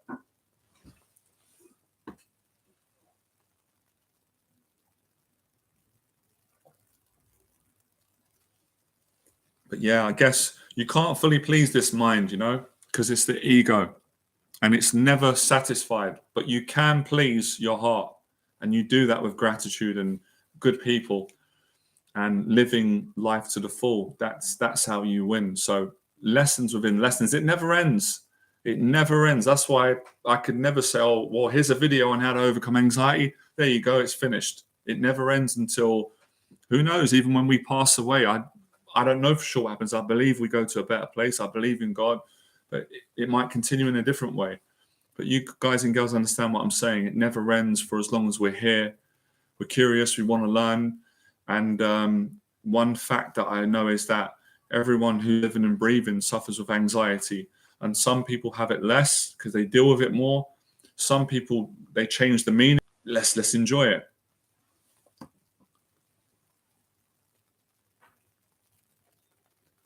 But we do it all the time, don't we? We all do it. We all do it. Even my mentor Jeff said it. We forget.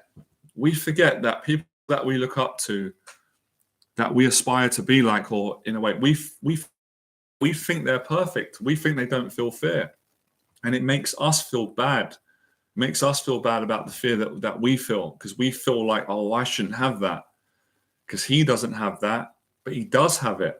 He does have it. Everyone has it. We're all underneath them as well. We all are. All of us are. But the moral of the story is, what are we going to do about it? And don't make me read the Braveheart speech out, because I will do it, because I love it. It's beautiful. And it's all about fear and love and courage.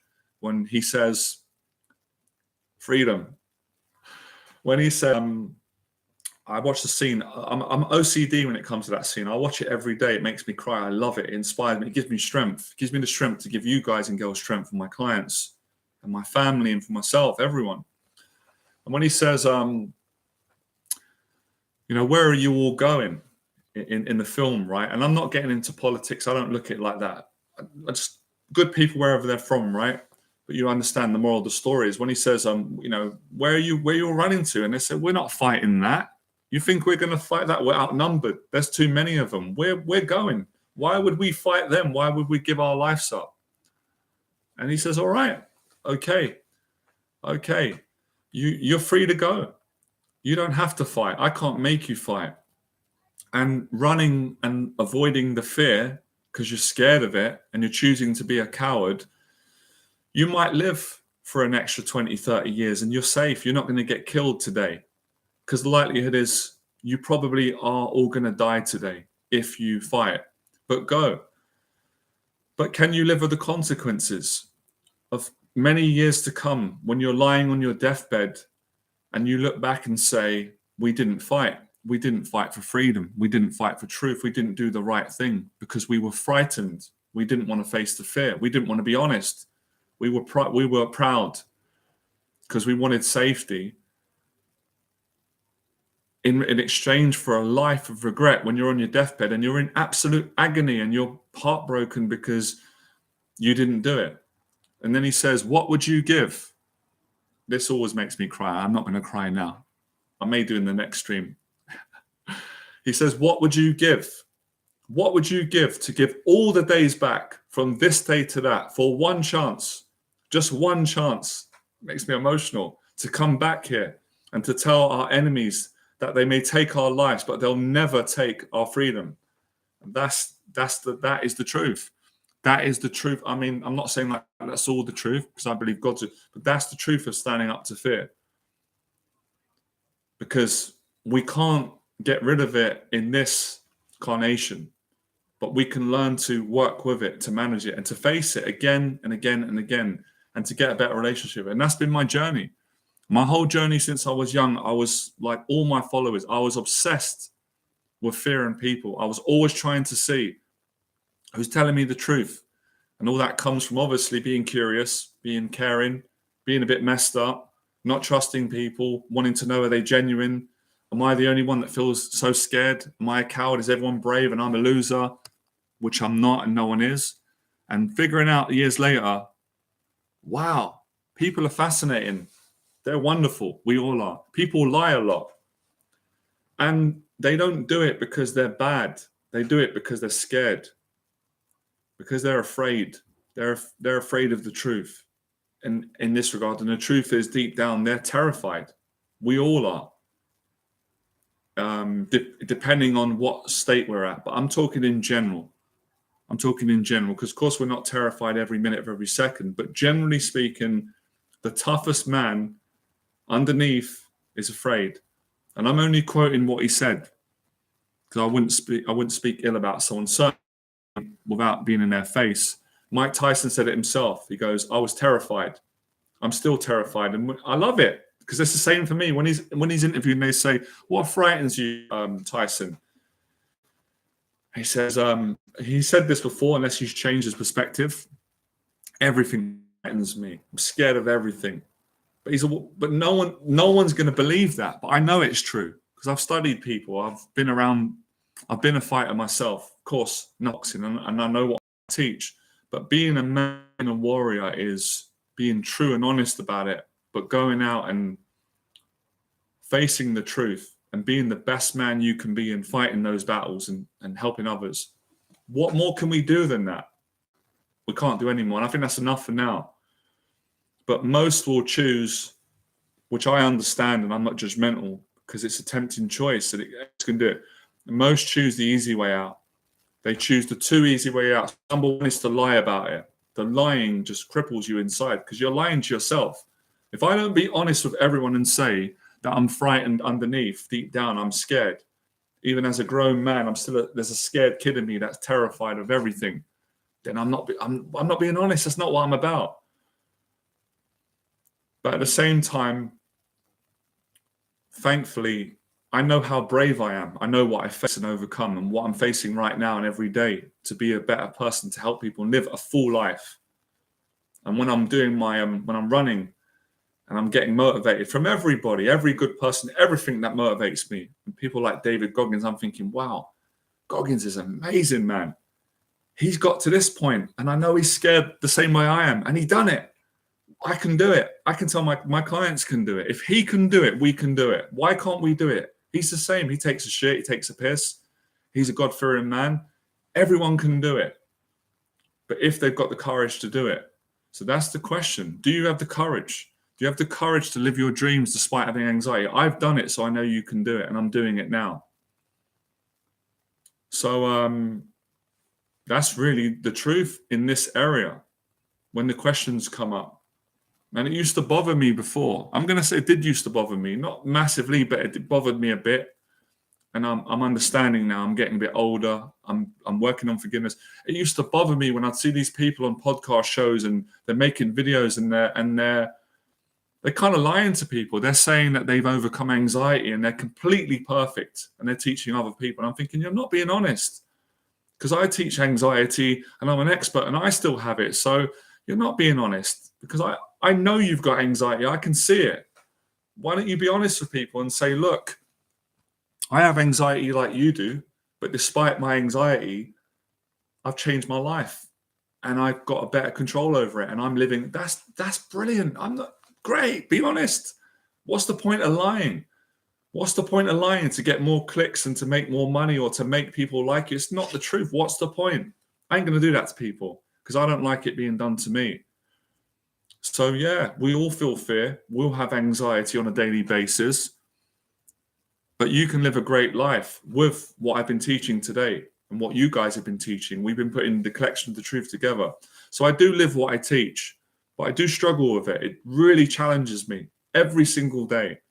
But within the challenge, I'm living, I'm thriving. And there's a part of me, I don't know, it might be ego. I hope it's not. If it is, forgiveness, I've got to keep going. There's a part of me that says, I'm not afraid to be afraid because I've faced so much in my life and I believe in God and I want to help more people.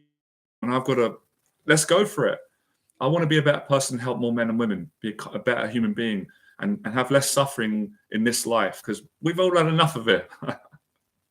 We've all had enough suffering. You know, and I want to have these open-hearted conversations with other people. I don't care where they're from. I'm not into that. That doesn't work on me. I don't care how much money you got, how much fame. It's boring. It doesn't impress me no more. It doesn't impress me, and I'll tell you why. Number one, because deep down, I always knew it was a load of bullshit. I always knew that people that, I knew it was bullshit. Number two is because I believe in Jesus. Number three is because I used to fall for that. It used to work on me. I used to be nervous and intimidated by people that are successful and had a lot of money. I used to feel inferior. That's how I used to feel. I don't feel like that anymore because I became one of them.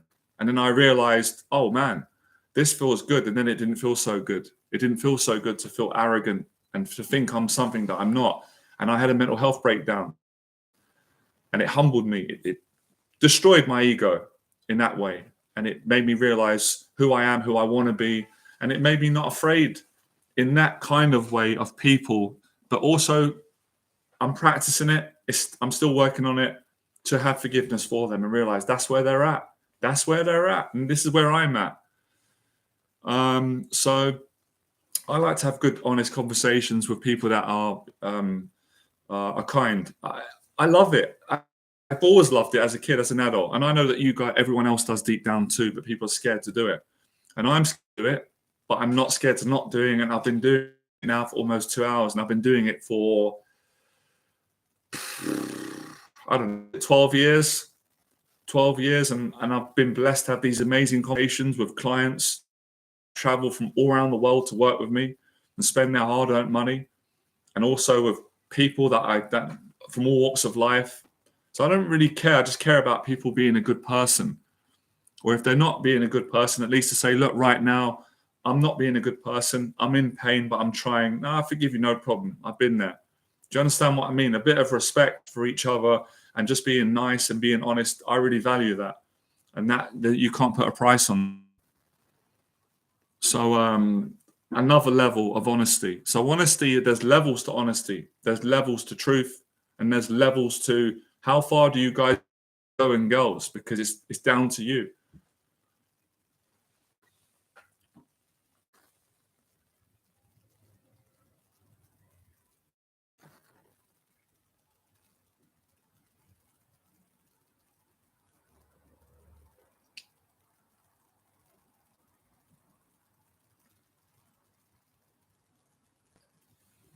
Les Brown said it a while ago. It was I love Les. I wanted to in a healthy way, I give him a hug, tell him I love him for helping me, man. He's an amazing man. When he said, "Ooh," he goes, "I woke up this morning." He goes, "I have anxiety." He goes, "I don't know why I was so anxious." This is the great Les Brown. This is a man who changed my life. This is a fearless man who's come from where he's come from, being abandoned, being adopted. Imagine how that feels, being called a dumb one at school, and to making millions of pounds helping people and speaking, filling out stadiums. And if he tells me that he wakes up with anxiety, I don't feel any shame at all, or fear, or what other people think for having anxiety, despite being an expert in anxiety. Because everybody feels it, and it doesn't matter how much money you make. It doesn't matter how many podcasts you do, how many places you travel to, or how many people love you or don't love you. You ain't going to stop being human while we're on this planet, unless you're at a level of consciousness that we're not at. And if you are, fantastic. But most people, if not all, they're not at that level. They still feel it.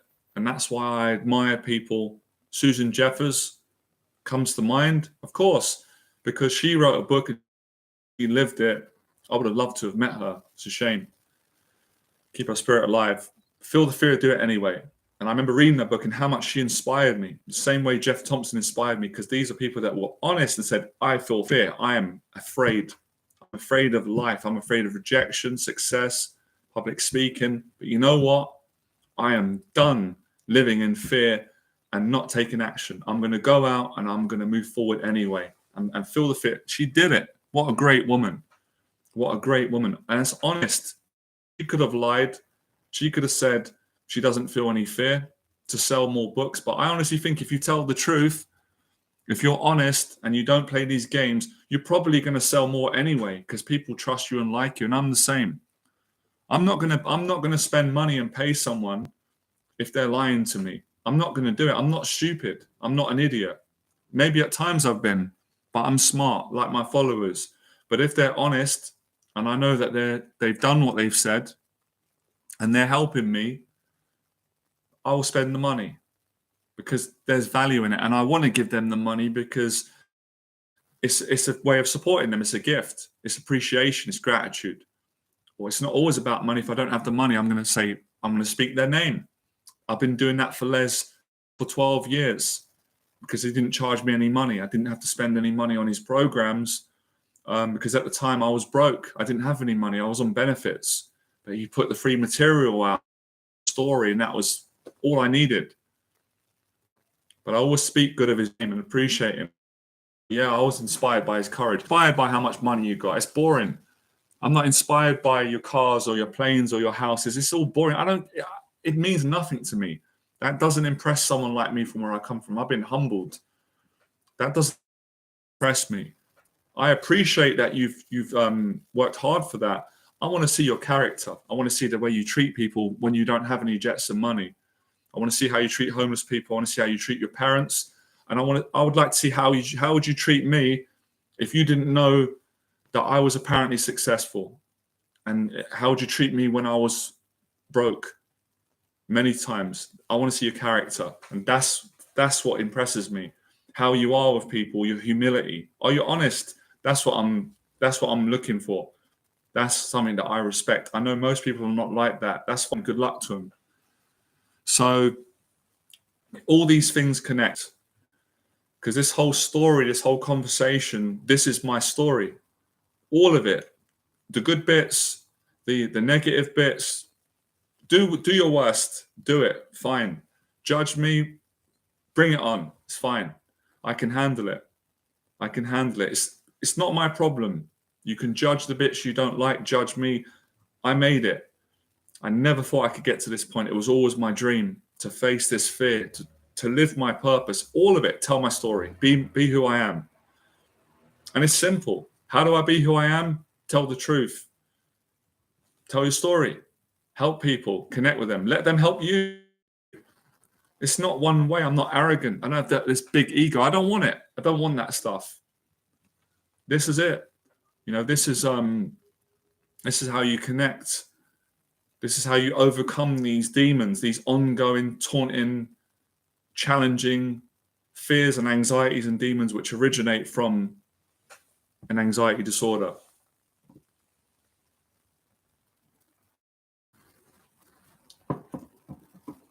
Then people don't feel alone. People don't feel lonely. They don't feel that they want to go and end their life when they know that, no, you're the same. It's just that a lot of people are good actors. They're good at acting.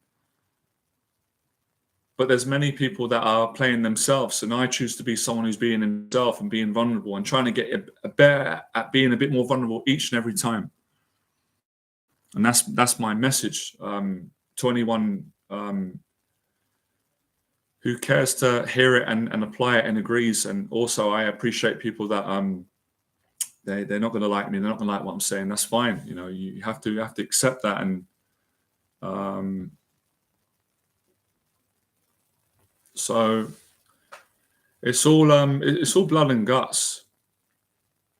But yeah, it does help. It does help when you hear people that seem like they're iron, and they are iron, and they're so strong in areas of life, but deep down, the truth is that we're all weak underneath. We're all vulnerable, and that's something that a lot of us, including me, we find that hard to come to terms with because of our conditioning, because of our ego, because of our ignorance, because of what we've been taught, and because of our fears of not being loved and not being liked and being abandoned. It's all this is the truth in all the area. But you overcome that fear by disproving it, by finding faith, by connecting, by going deeper beyond the shallow stuff. And of course, perspective. It's fine. It's fine for people to build a business and make money. I'm doing that. And that's okay. That you can be honest doing that. But if you make that everything, it's very, very disappointing in the end. But if you enjoy it and you don't take it too serious, and you're good to people and you do the best you can and you help people, you have a great time doing it. But you don't take it too serious.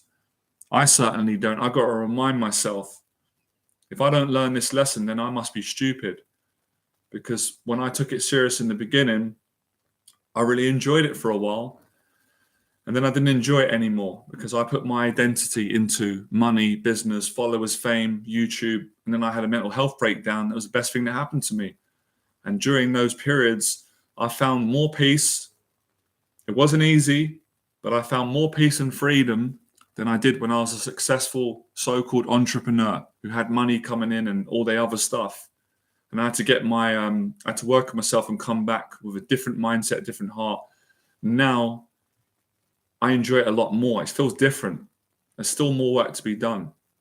But of course, I would love to, and I know I would love to help people, more people who are broke. They got no money. They're down on their luck to their dream. And part of that could be building a successful business and helping them to make money in the right way and being a good person and living their dreams. They've got a right to do that. And I've got the talent to do it. I am doing it.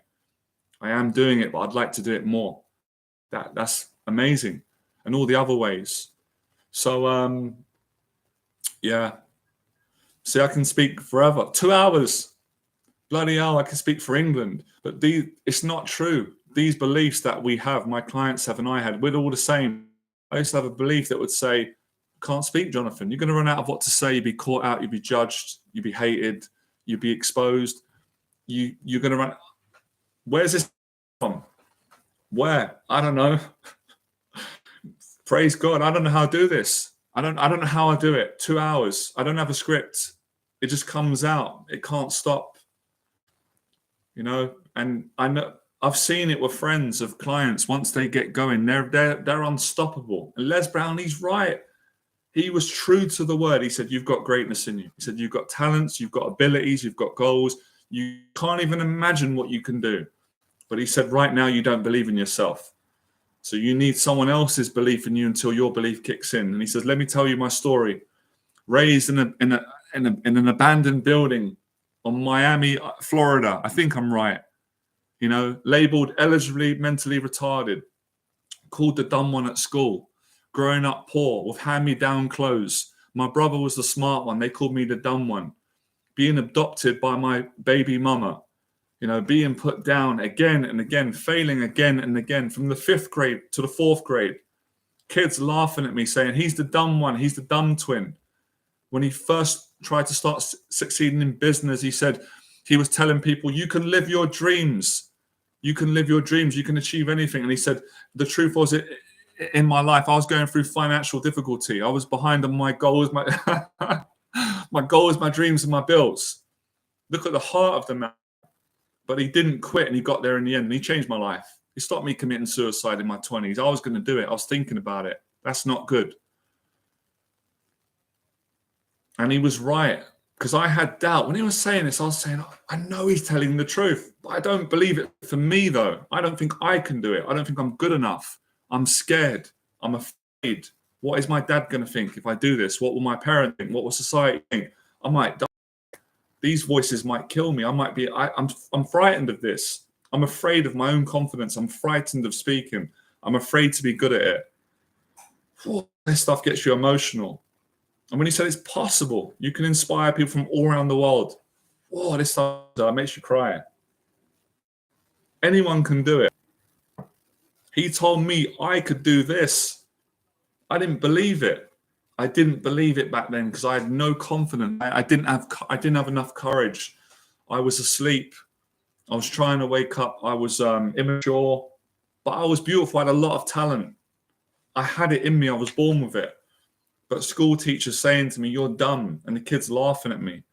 And I knew deep down they were laughing at me because they were threatened by my confidence. They were trying to stop me from living my dream. And they could sense that there was an energy coming from me, a good energy, and they didn't like it. And of course, I understand now, and obviously long forgive them. And we see in others what we see in ourselves. That's why I connected with Les Brown, because it's like he reminds me of my nan. Caring, warm, heartfelt, and I see myself in him. The ability to speak because you come from so much pain. You've been put down, you've been broke, you've been poor, you've been made to feel that you're not good enough, that you're worthless. When you come from that place, you have a gift. God gives you a gift because that isn't true, but you feel that's true. You've been made to feel that way. And you've had the pain of living like that and the identity, and it's agony. No one should actually stay there forever because it's not true. No one is that. No one's better than anyone. Everyone's got something great in them. Everyone's got a purpose. Everyone's got a gift. Everyone's got a voice. Everyone's got something that they're brilliant at. Everyone's got it. Les Brown was correct. It was 100% right, and I knew it. I knew it when I heard it because I started crying, and I wouldn't cry if it wasn't true. And I prayed to the Lord. I prayed to God, please help me out of this place. I'm in agony. I don't want to die. I want to be a good person. I want to do something great. Yeah, make my parents proud. Freudian slip. I want to inspire people. I will not be able to sleep on my deathbed knowing that I did not help people when I've got the strength to do it. But I doubt myself. I'm frightened of my own insecurities. I'm afraid of my own talent, terrified of my own potential. Jeff Thompson. I'm frightened of my potential. Honest, we had a great time playing video games, watching Bruce Lee and karate films, and we were laughing and eating cakes and chocolates till 4 a.m. It feels like that. It's beautiful.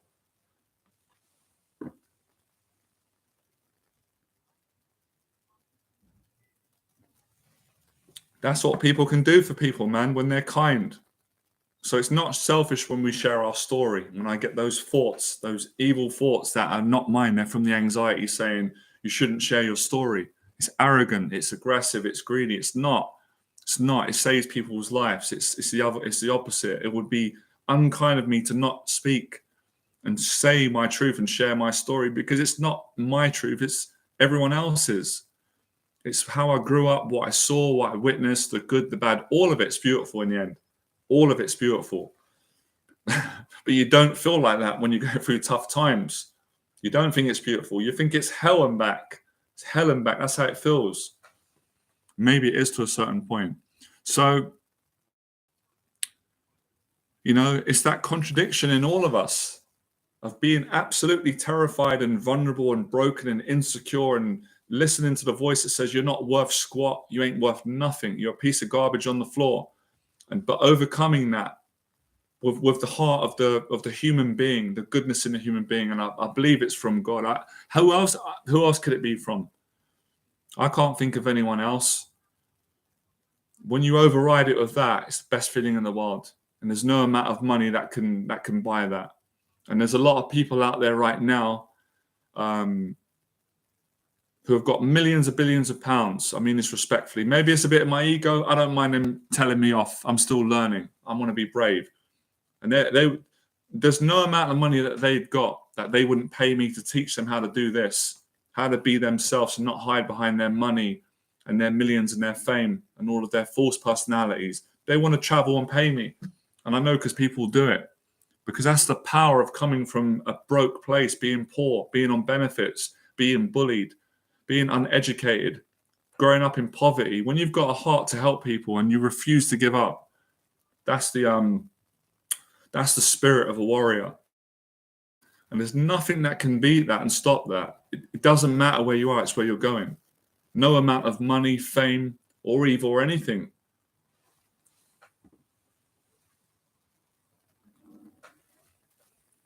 So yeah, I can't give you guys and girls any more than that. I've given you financial freedom in this conversation.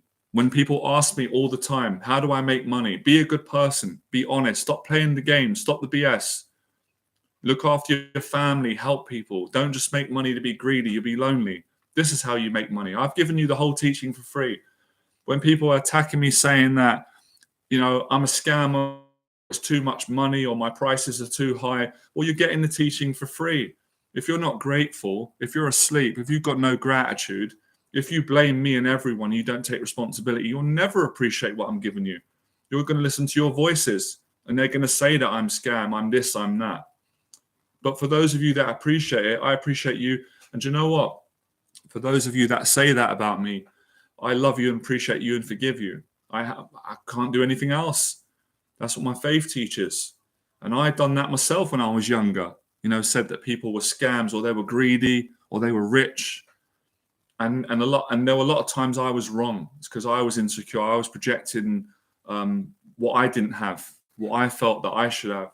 So this stuff is the tough stuff. This is what we signed up for. But I understand. This is how you overcome social anxiety. You overcome social anxiety by treating people how you want to be treated, being yourself, being vulnerable, and being honest. That's how you overcome it, like that. But is it easy to do it? Depends on your mindset. Depends on your purpose in life. I could say it's hard or it's easy. Both can be true. Depends on you and your perspective and how you feel. But to be straight with you, it's hell and back. This is how you better with people, your family, your friends, by being honest, communicating, and not pretending to be something that you're not, and having humility. And not thinking that you're better than anyone. As soon as you start believing that you're better than other people, you're in for you're going to suffer a little bit, maybe a lot. But when you say, I know I'm not better than anyone, but I really believe in myself and I value myself and I'm just as good as anyone, that's pretty awesome. And also as well, for those of you out there that really want to make a difference on YouTube, and all of you can, this is how you really give a good live stream. There's a few people that I follow that are brilliant, and I watch their live streams. There's a guy that I was watching, and I really appreciate his channel. I'm going to say it. I'm going to face my fear and say it, because I don't usually like saying people's names when I don't know them, because I don't want them to think that I want something from them. I don't want anything from anyone. I just want to be myself and have my faith and just live every day like this. But I've got a lot of help from his stuff. It's a brilliant channel. He's very honest in what he's taught, and it's the anxiety guy. And I watch his live streams, and they're long, and he gives his heart. He does it the right way. And this is the way I think you should do it for any platform. If you've got a business, guys and girls, and you want to create value on YouTube, and you want to make money, you want to get clients, or you just want to give from your heart, which you should do, all those things, this is how you do it. If you stop bullshitting people and you give them genuine talk, great things will come. Great things will come. And it helps everyone. But of course, if you go on and you be arrogant and you try to be something you're not, then it probably won't work out. But then that's not over, because you'll figure that out at some point. You'll learn, you'll grow up, and you'll show up a little bit different. But yeah, I didn't know how to gift to speak. And I guarantee all of you on this stream today and later on, you've got no idea about your gift, because I don't know what your gift is. I have no idea, but I know that you've got a gift, because I know that I've got a gift, and I didn't think I had one until Les Brown told me that I did. I didn't know I had a gift for speaking. It didn't make any sense to me. How could I have a gift for speaking when I grew up struggling to speak? When I was scared to speak, and I was embarrassed of my own voice, and I thought I was stupid and thick, and I had no social skills, and I couldn't hold a conversation. So what would give me the idea?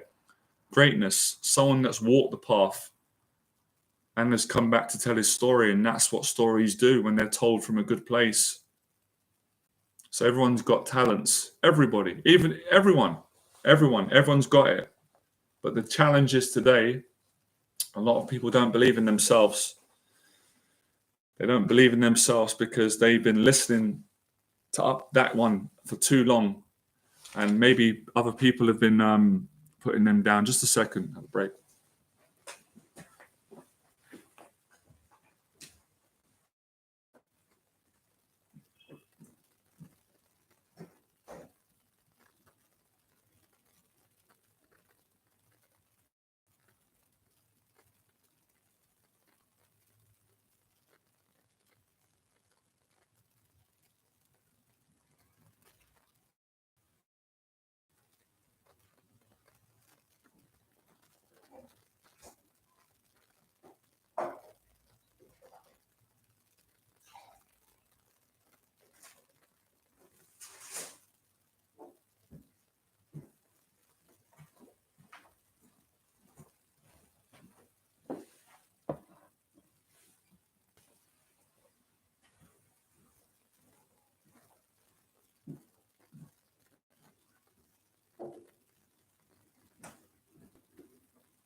Wow, what a talk, man! I'm so grateful to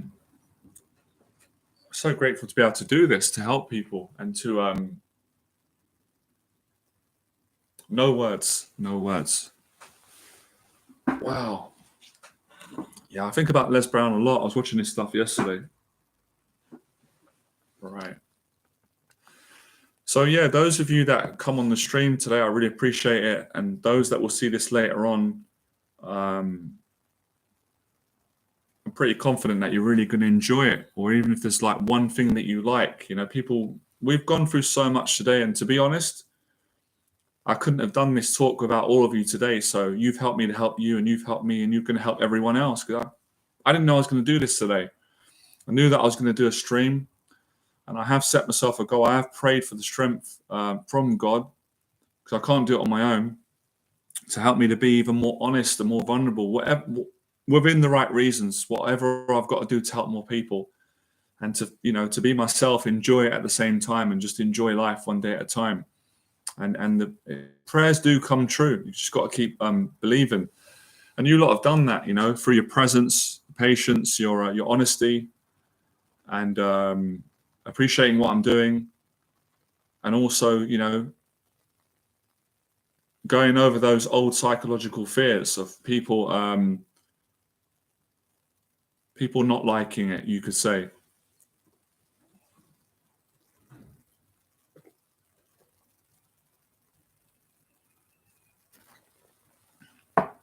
Yeah, we've all got a dream, man.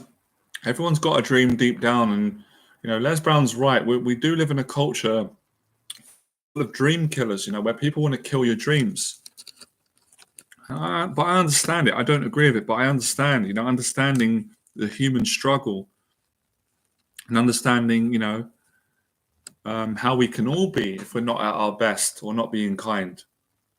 We can all be not want the next person to succeed, because it makes us feel inadequate or not good enough. But we've got to get past that.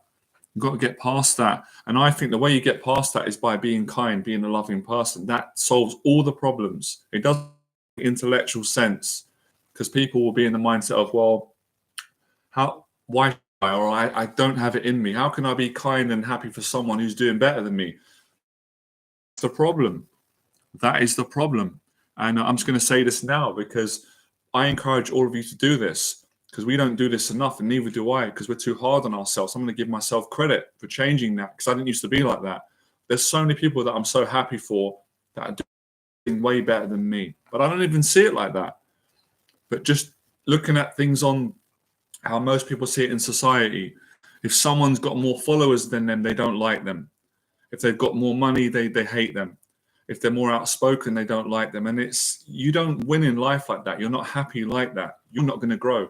So I would say, if anyone feeling that way, this is something, at least say, you know what, at the moment where I'm at, I can't be happy for someone that's doing better than me, but I would like to get there, and I want to get there. That's real humility. That is very honest.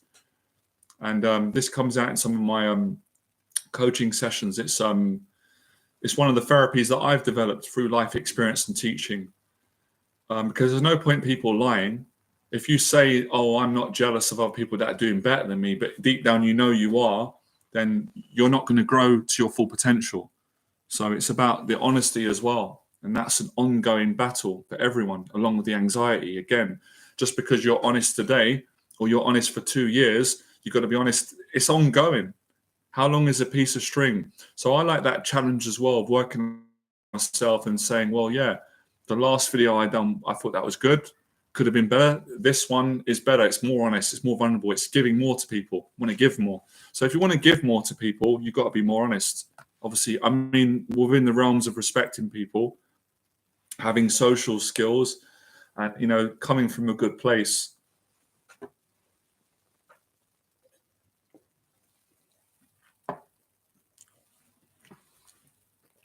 I set myself this challenge before, and my mind said I'm absolutely crazy out of my mind. And I said, no, I'm going to go for it. And I'm building up to it. And it was really about how long could I do a live stream for? Obviously, I've got other things to do. Usually the 2-hour mark is enough. Like, I can feel now it's time. There's something in me going, I dare you. I dare you to go longer. 2 hours, 4 hours, 5 hours. I'm all, man, I think people will relate to me.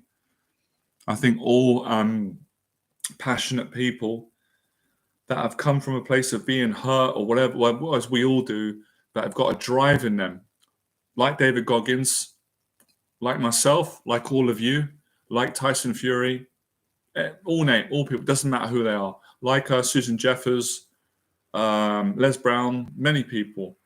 They're just so driven to see what is possible. How far can they go within being good and achieving something of value that can help everyone? That's a question that it's that accountability mirror, what Chris was saying earlier, David Goggins' term, which I like, looking at accountability mirror, face the truth about what you're not, where you're insecure, where you could work harder, where you could be more mentally tough. I love that stuff. Right, I think we are coming to the end. I have my energy is depleted now. I think that's enough. But yeah, so let's go back to the topic. Got so much to do on this work to do, right? Yes. So this is how you face your anxiety triggers, and true to the title, true to the talk. This is how you make progress with your confidence. And I'm Jonathan. This is my story. This is a lot of my story. Thanks for listening today. I hope that my story will inspire you to make progress with your anxiety, be a better person, live a better life, and anything else that it does that I'm not aware of, because stories do this. And you can succeed. And we've learned a lot today. I've learned loads of lessons. Any questions you've got, write them in the video. I try and get them and answer them. I do try and read all of them. And I'm gonna keep going. There's a lot of things that I've got to do in my day. So yeah, this has been an experience, as Les Brown said. It's not just been a talk. I've loved it. Looking forward to the next one. All right. Speak to all of you soon. All right. Appreciate you coming on. Awesome.